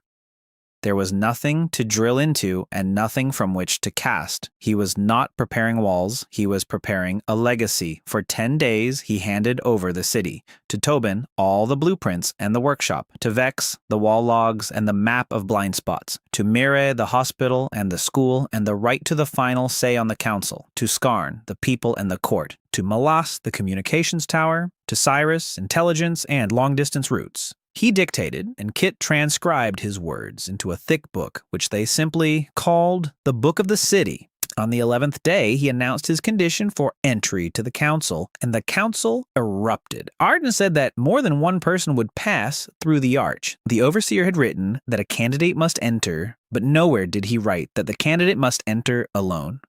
All 206 had gone alone, and all 206 had become a wall. A lone figure is raw material for the city.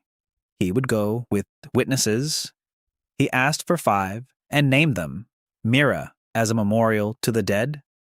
Malak, like a failed exam that must be retaken. Skarn like defeated pride. Vex is like a reforged duty. Kit is like the very reason shelters are built in the first place. The council argued all night and relented at dawn when Mira said that the city was sick from within and that the sick must be dealt with as a group. Before leaving, Arden did one last thing. He led the entire population out into the square and, in full view of everyone, turned the main gate's wheel and wedged it in the open position with a bone wedge. He said the gate would not close until his return, and if he did not return, it would not close at all, because a city that is afraid to keep its door open is not worth returning to. The people stood in silence. And then Tobin was the first to raise his hand to his temple, following the old station custom, and the entire square followed suit. The 6 of them set out at dawn and walked across the dead zone toward the terraces. Mother of Pearl parted before them of its own accord and formed a path, and this time the path was not a tongue. It was simply a path. The city saw them off, tier by tier, all the way to the arch, and within the arch stood a light. The keeper had been writing the same word on the panel the entire way. I am coming, I am coming, I'm coming, as if the key were walking with them from inside the wire. Beyond the arch, there were neither gardens nor halls. Beyond the arch was a waiting room, a huge circular hall with a dome, and along the wall of the hall, in a circle, stood niches, and in the niches people were sleeping. 206 niches, 206 candidates embedded in Mother of Pearl up to their chests. They weren't dead. Their chests rose and fell slowly, like those of people sleeping through the winter. Malak walked along the niches, stopped at one, and sank to the floor. Sleeping in the niche was a gray-haired man with the face of Malak himself, only younger. His brother, who had left the Delta 20 years ago to head south in search of help and never returned. The city gathered not only candidates, the city gathered everyone who made it there. In the center of the hall, a table rose from the floor, a simple table and 2 chairs facing each other. A man was sitting in one of the chairs. He stood up to greet them, and behind Arden, Vex reached for his weapons, but Arden stopped him with his hand. It wasn't a doppelganger sitting at the table.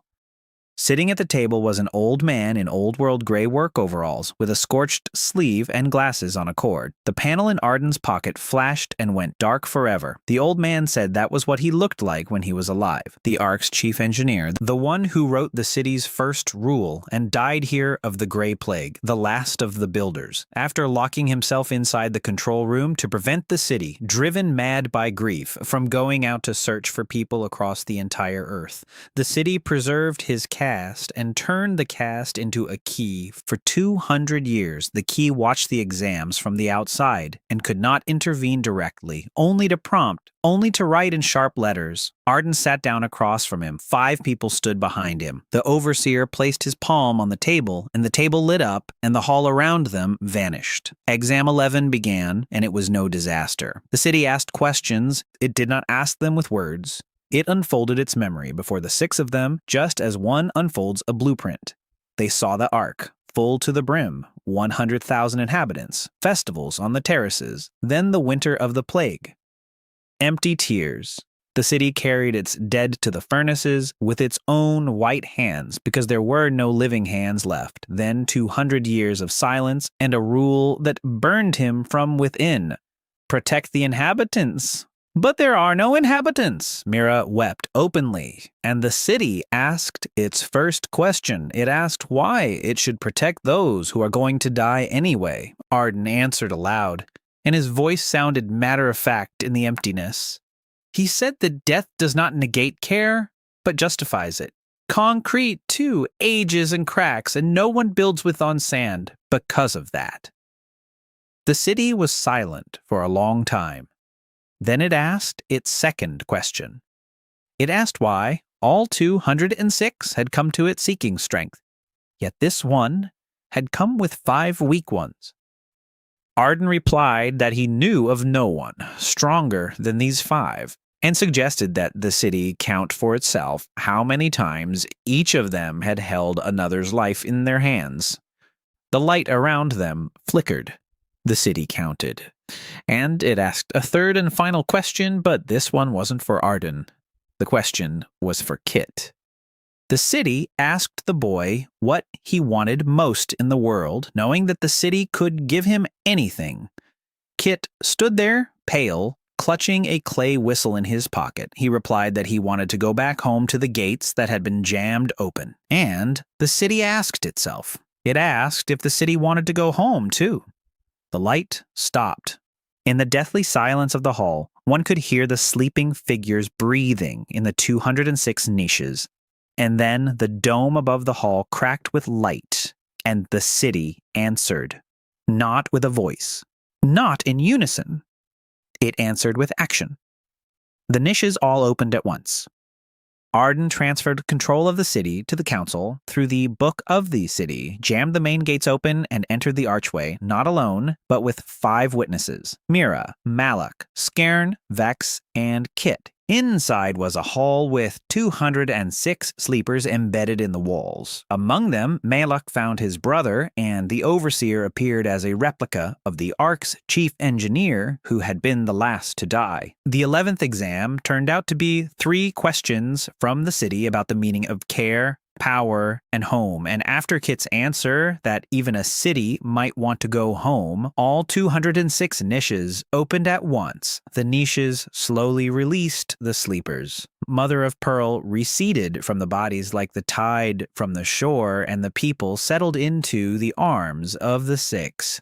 They were breathing but did not wake up. Yam, the keeper, said that the city had kept them in the deepest sleep it could manage because it didn't know what to do with them. It couldn't eat them because of the rule. It couldn't let them go because of loneliness. It hoarded them the way a numb person hoards words. Malak carried his brother in his arms across the hall, weeping silently, his beard trembling.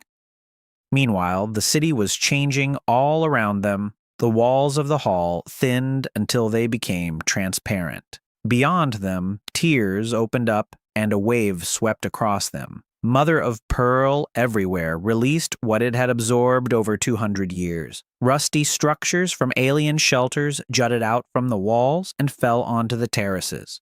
Tools, machines, the bones of those who had reached their end. The city was expelling what was foreign to it, and its white tears were turning gray before our eyes. The caretaker watched this through the transparent wall and said quietly that the city was doing something it had never done before.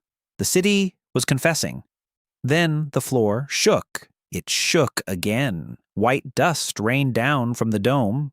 The keeper turned to Arden, and for the first time, the cast face showed fear. He said that confession kills. The rule to protect the inhabitants had kept the city alive for 200 years, just as a hoop holds a dried-out barrel together. The city fed on anticipation and stored up strength for the trials. Now it had let go of everything, and the hoop snapped. The Ark was dying. Not from a wound, from an exhalation. The tears were sinking by a centimeter. The water between the terraces had stopped flowing. The light in the depths went out in clusters, just as it had once gone out on the fallen machine. The caretaker said the city had 3 or 4 days left to live, and that the 206 sleepers would not wake up for at least a week, because awakening from such a sleep is never quick. The numbers fell into place and formed a verdict. There was no way to carry 206 motionless bodies 400 kilometers. Arden listened, and a familiar, cold calm rose within him, the kind that always came when a plan fell apart and only work remained. He asked the overseer if the city could move. The overseer replied that it could when it was full. The surge had been its last movement, and it had expended half its body on that surge. Now, it wouldn't even make it halfway. Arden asked a second question.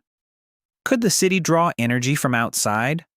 The keeper took off his glasses and wiped them with his sleeve in a gesture so human that all 5 of them forgot for a second that they were speaking to a replica. Then he said slowly that the Ark had been built with a docking port. The builders had assumed there would be several arcs and that they would be able to share power side by side. The port is on the lower level. The port was never used because the second arc was never completed. Arden turned to his companions and described what had already taken shape in his mind as a finished blueprint. The shelter grew from the same seed as the city. The panel, living concrete, rods. This is one perspective. So his city is the second arc, unfinished for 200 years and completed in a single year through trials. The 10th level dome was the final piece. The shelter could not grow any further, not because it had reached its limit. It was ready for docking. From there on, everything was done in a rush. Vex and Kit headed north across the dead zone with a note for the council, and the note was brief. Prepare the city for the expedition.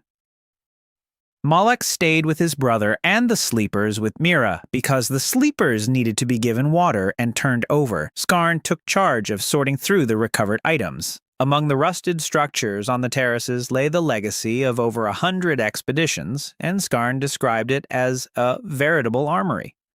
Arden went down to the port with the overseer. The port turned out to be a hall on the lower level where a nest the size of a house grew out of the floor. The shape of the nest was all too familiar to Arden. It was the negative image of his refuge, a chamber shaped like the foundation he knew by heart. The city and the box had been designed for each other from the very beginning and had been waiting all these 200 years, not for a master, but for a reunion. In the north, the council received a note, and the refuge did what no refuge in history had ever done.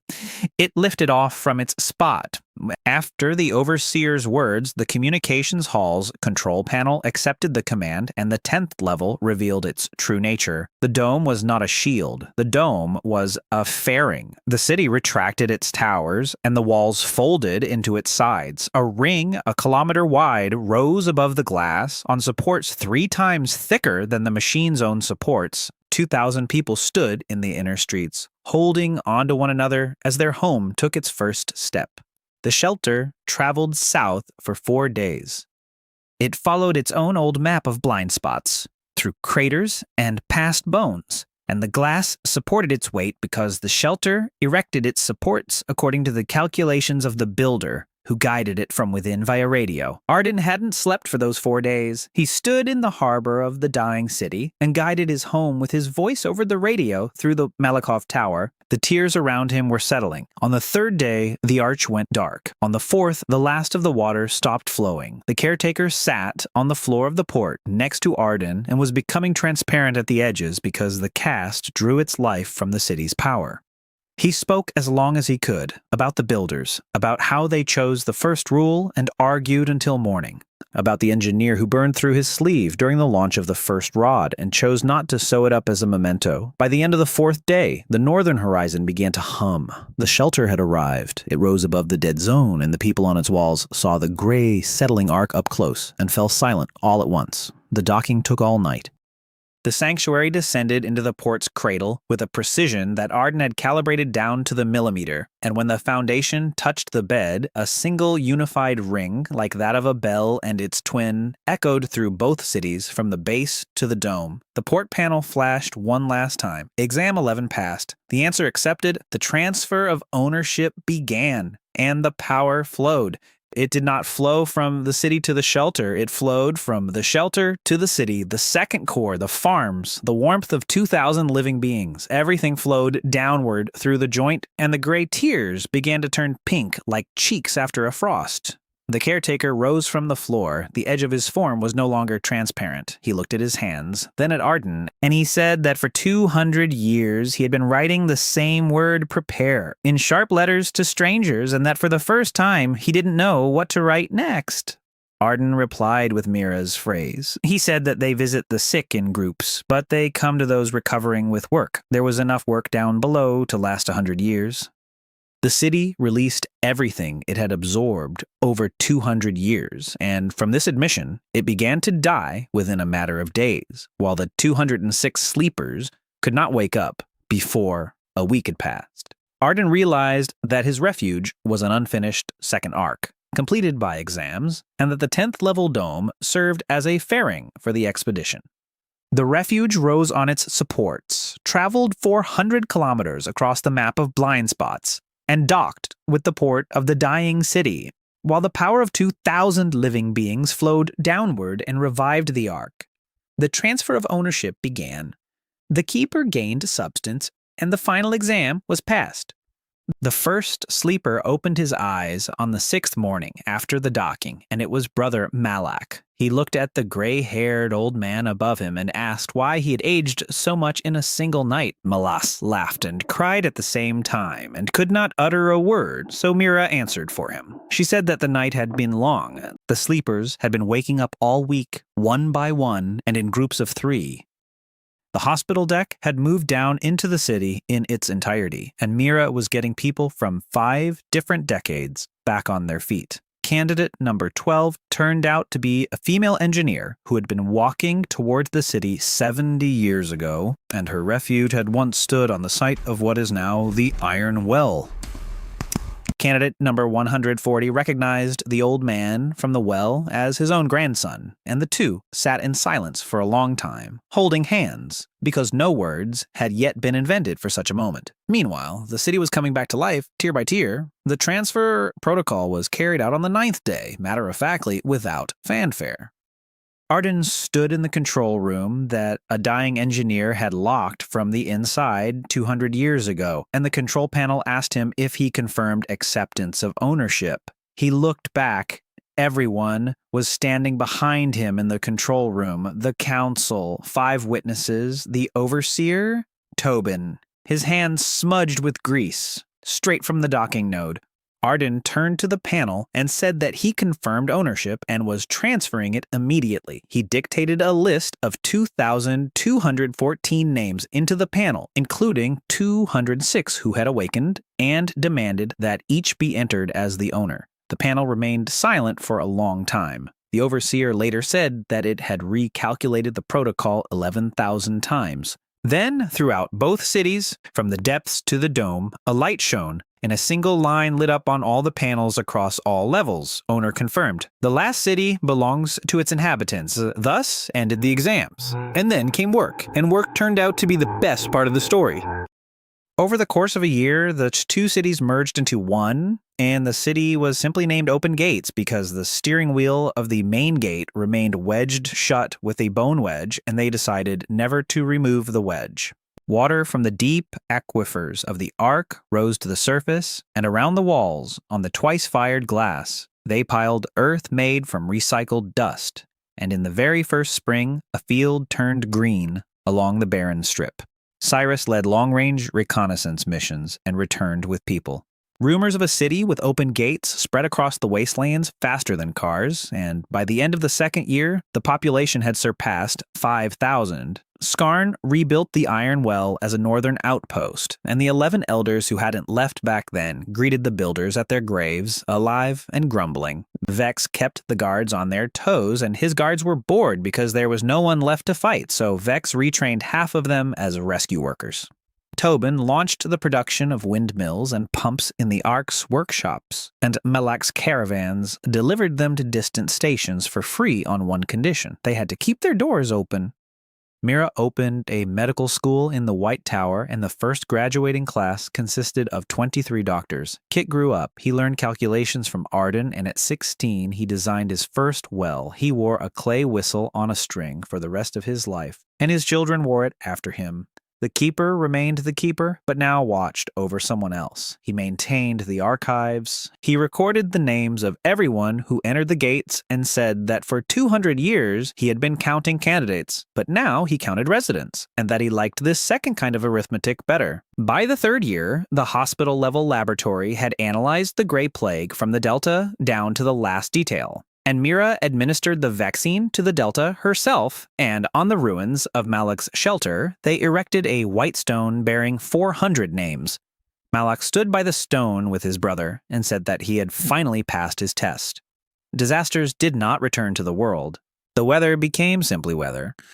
Storms came and went, and the city weathered them with bored guards on duty because the dome held everything together, and they had forgotten how to be afraid.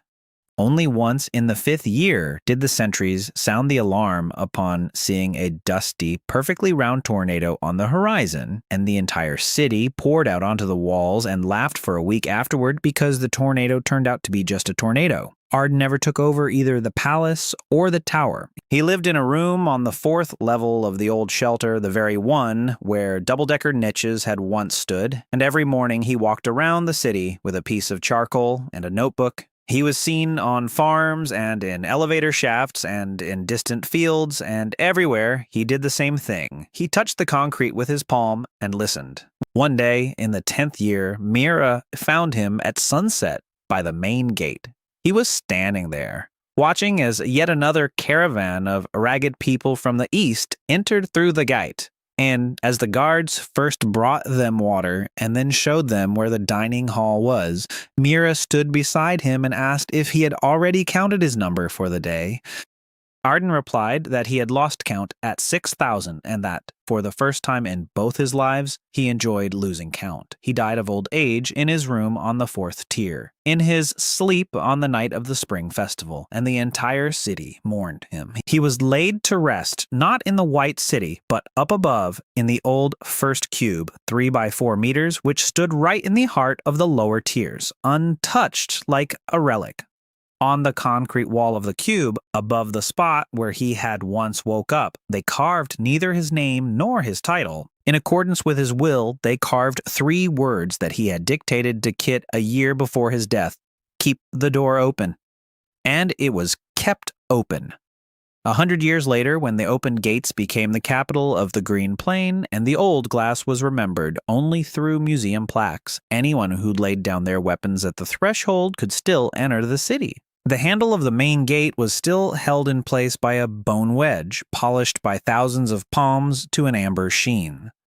And in the archive tower, the keeper still performed his second arithmetic, and at the end of each year he displayed a single number in the main square, the number of people inside. And every year that number was greater than the previous years, because the city had forever remembered what its first builder had understood even back in that small concrete cube in the middle of a dead desert. Walls are not meant to separate the living from the living. Walls are there so that the door has something to hold on to.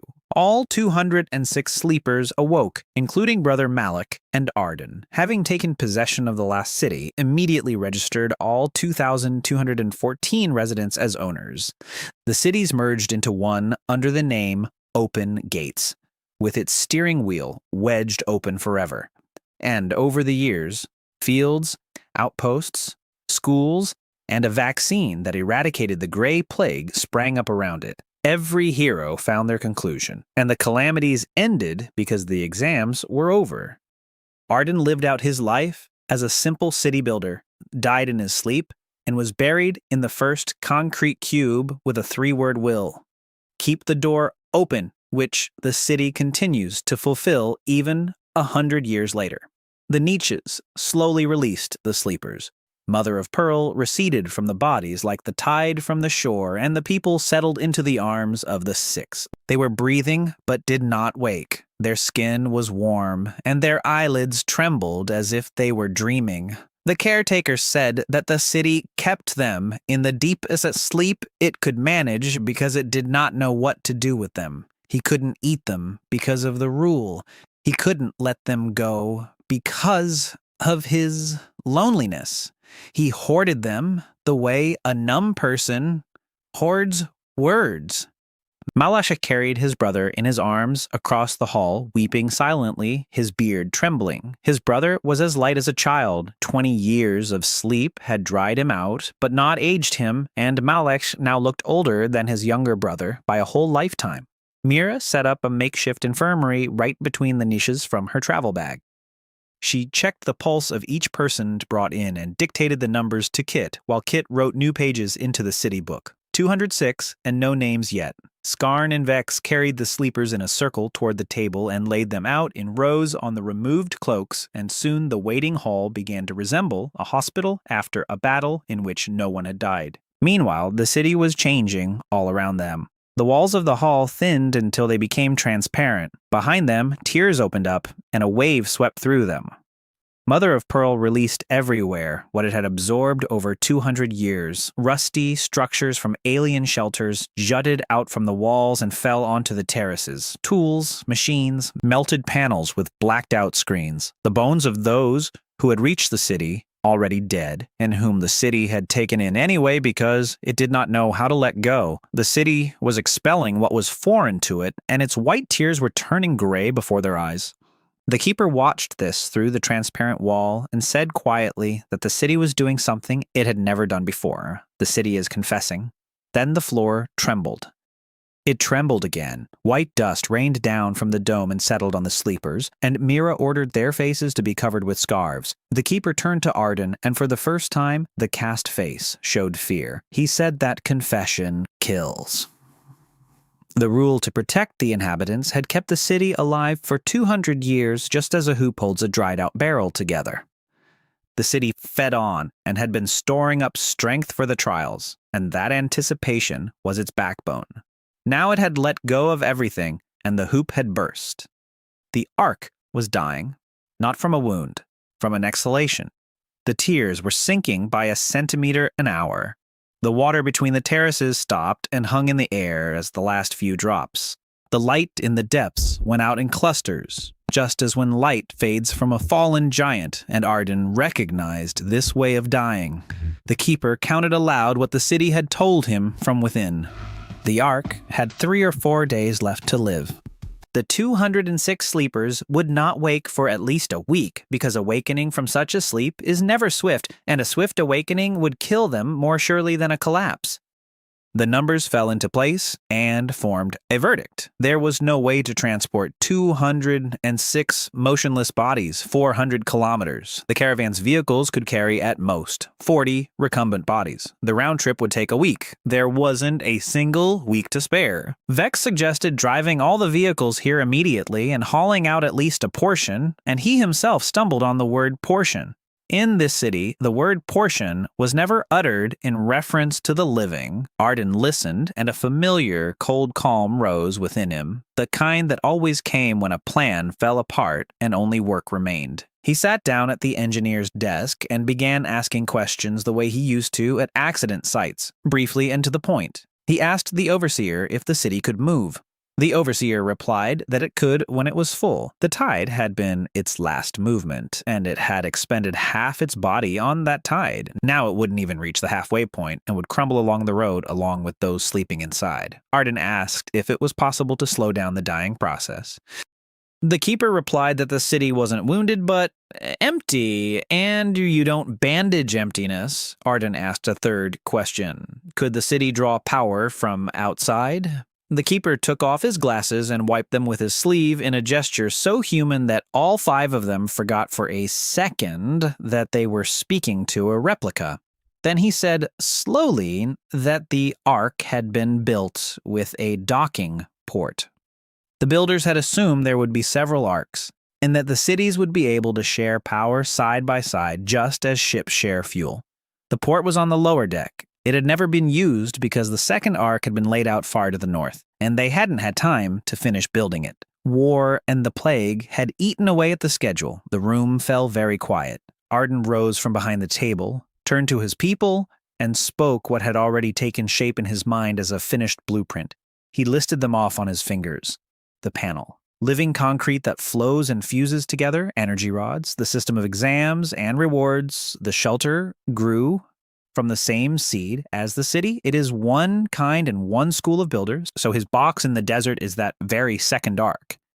Unfinished for 200 years and completed this past year through the exams. Every disaster was not just a test for him. Every disaster was a stage in the construction. The 10th level dome became the final piece, and so the system declared the limit of development. The shelter hadn't hit the ceiling. The shelter was ready for launch. Malak stared at it wide-eyed. Mira was the first to ask a practical question. She asked how a city weighing as much as a mountain would travel 400 kilometers. Arden replied that it would do so just as the Colossus had, and that he had closely observed this method in action from the distance of a single trench. From there on, everything happened in a rush. Vex and Kit headed north across the no man's land with a note for the council, and the note was brief. Prepare the city for the march. We're heading to the rendezvous. Trust the panels. Before leaving, Kit placed his clay whistle next to Malak's brother and said he would return for it, and that was his personal promise to those who had awakened. Malak stayed with the sleepers alongside Mira because 206 people had to be spoon-fed and turned every 3 hours so that sleep wouldn't eat away at their muscles.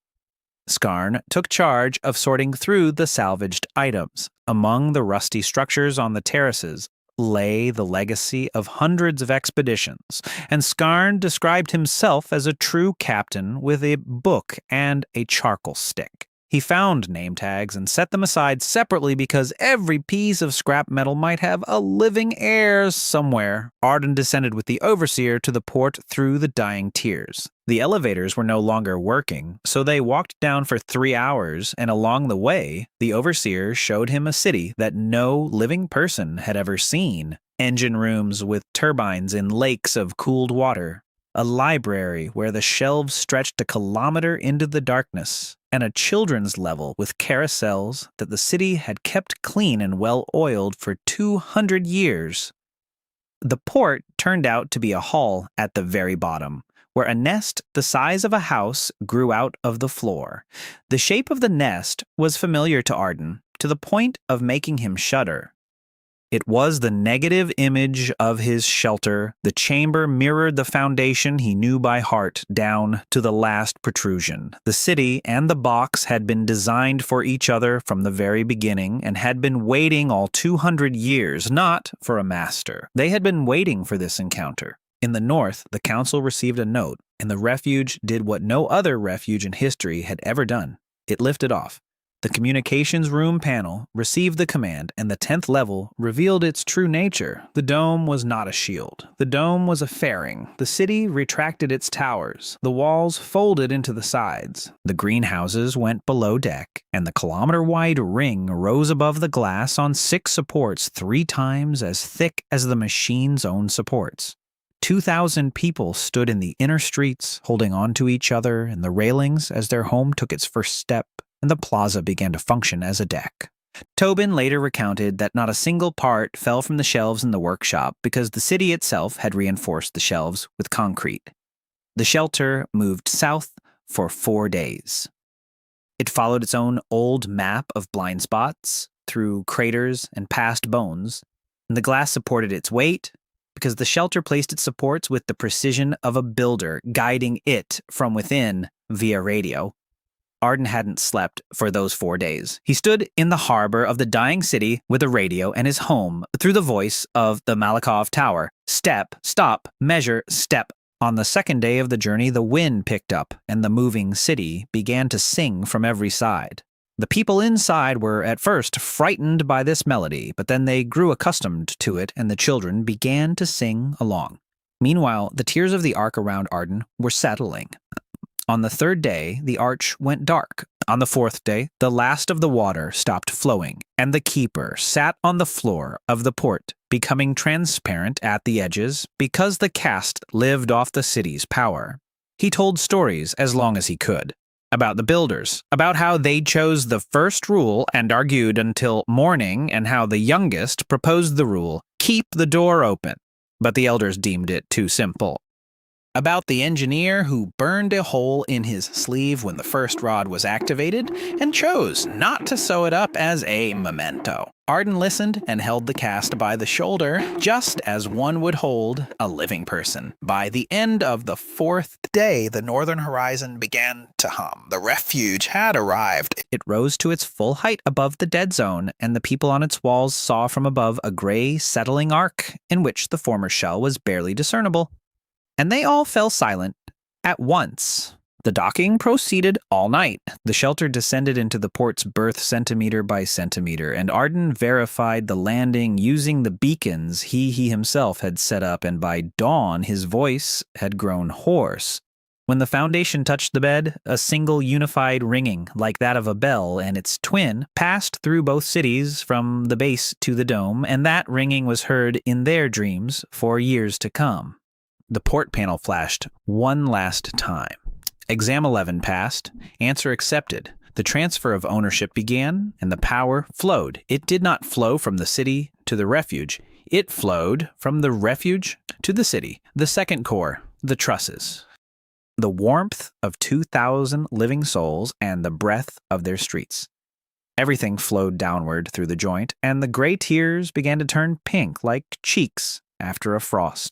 The water stirred and flowed between the terraces. In the children's tier, the carousel began to turn of its own accord. The caretaker rose from the floor. The edge of his form was no longer transparent. He looked at his hands, then at Arden, and he said that for 200 years he had been writing the same word, prepare, in sharp letters to strangers, and that for the first time he didn't know what to write next.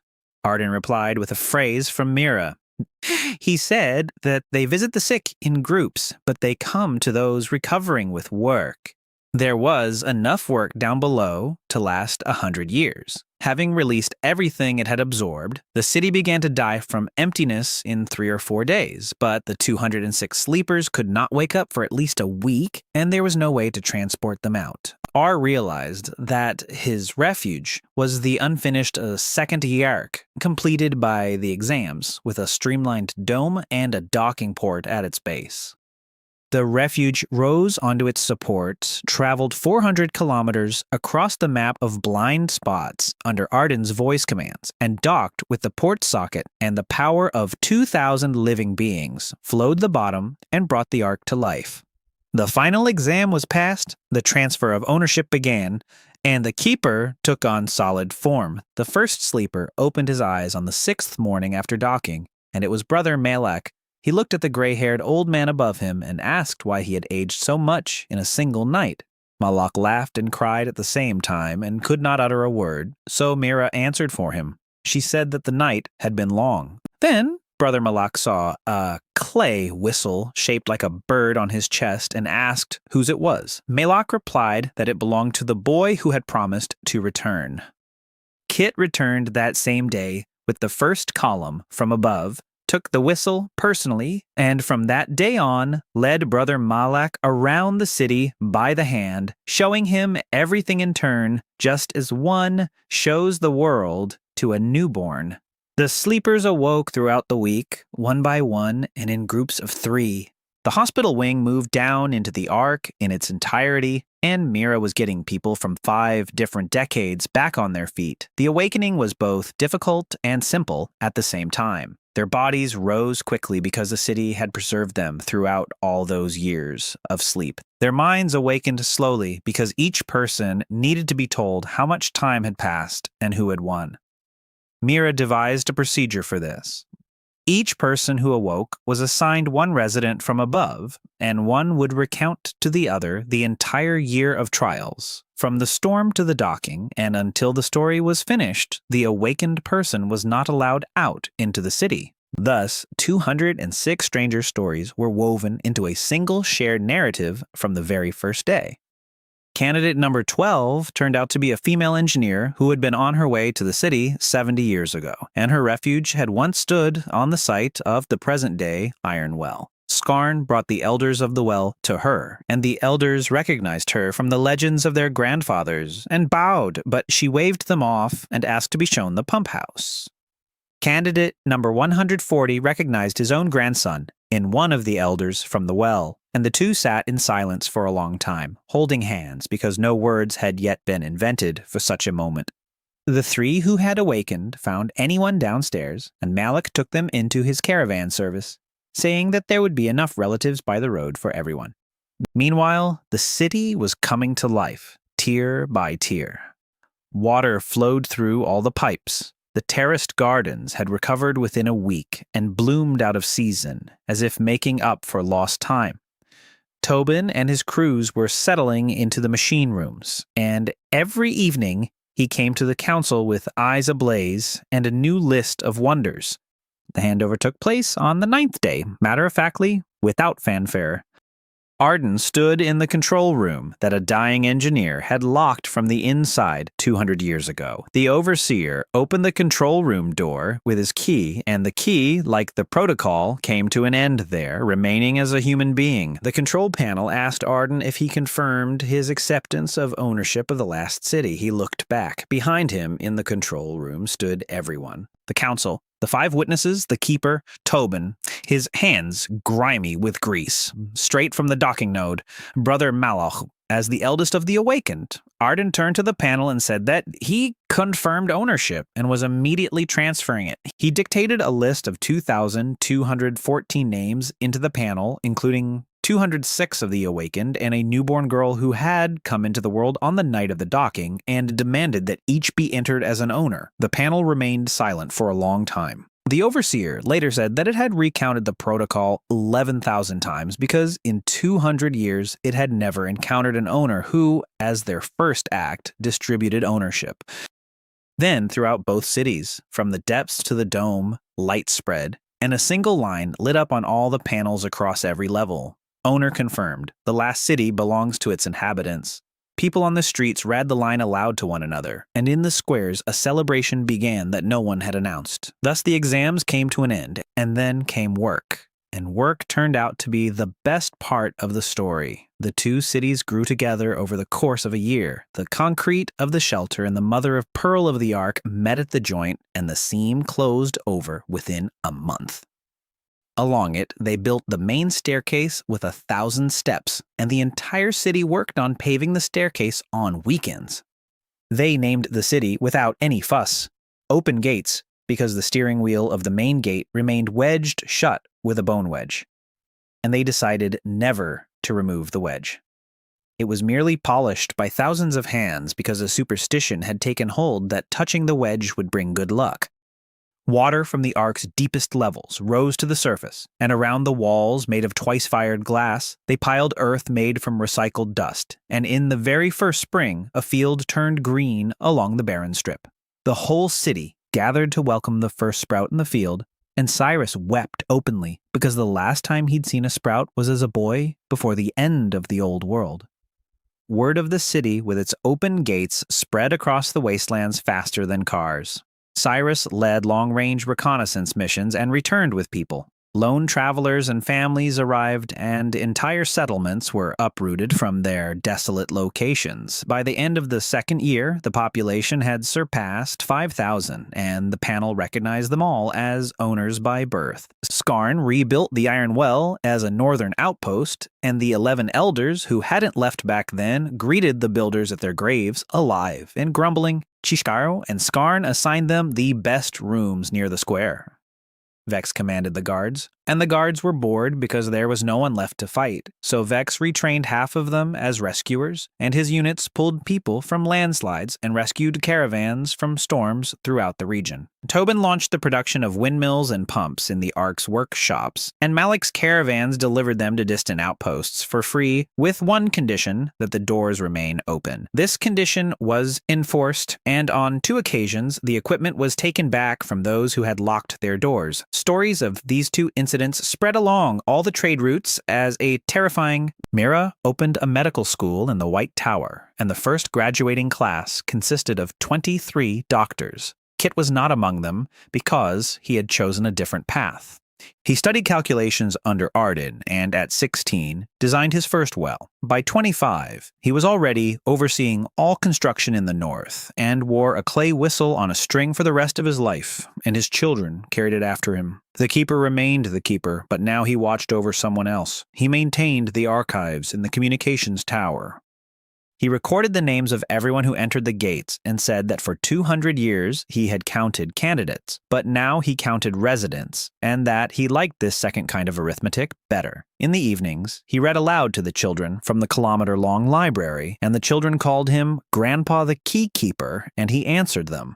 By the 3rd year, the laboratory on the hospital level had analyzed the gray plague from the Delta down to the last detail. The vaccine was brewed in cauldrons, and Mira delivered it to the Delta herself with Malak's caravan.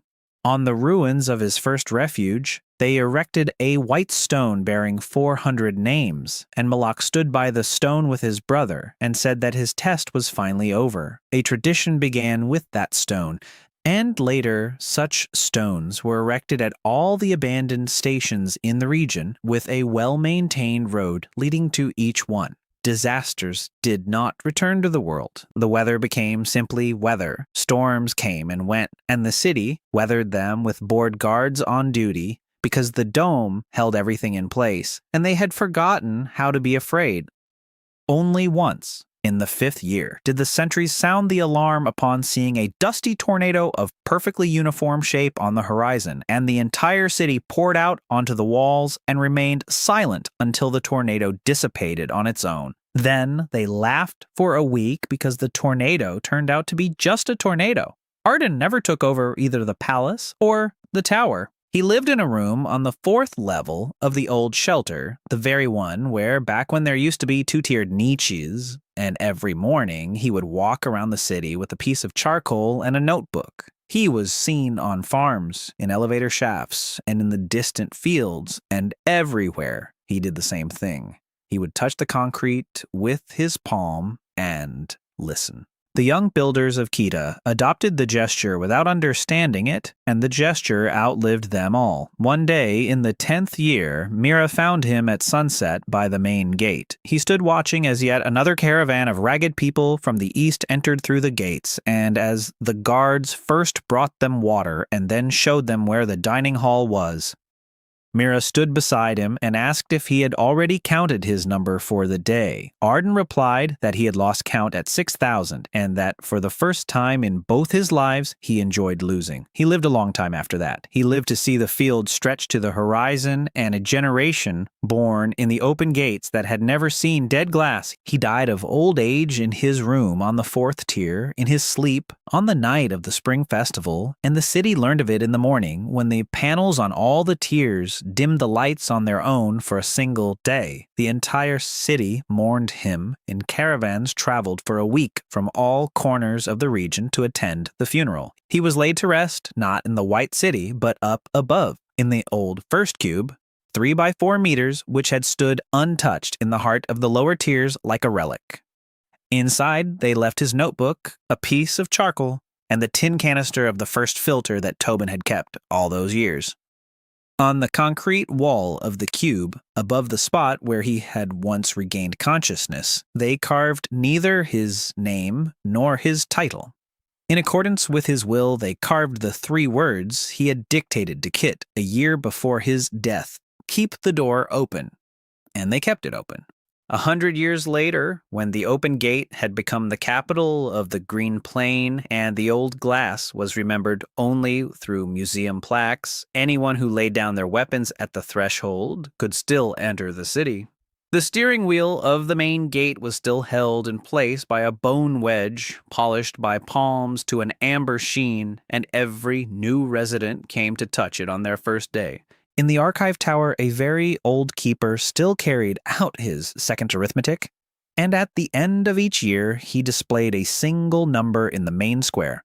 The number of people inside, and every year that number was greater than the previous years, because the city had forever remembered what its first builder had understood even back in that small concrete cube in the middle of a dead desert.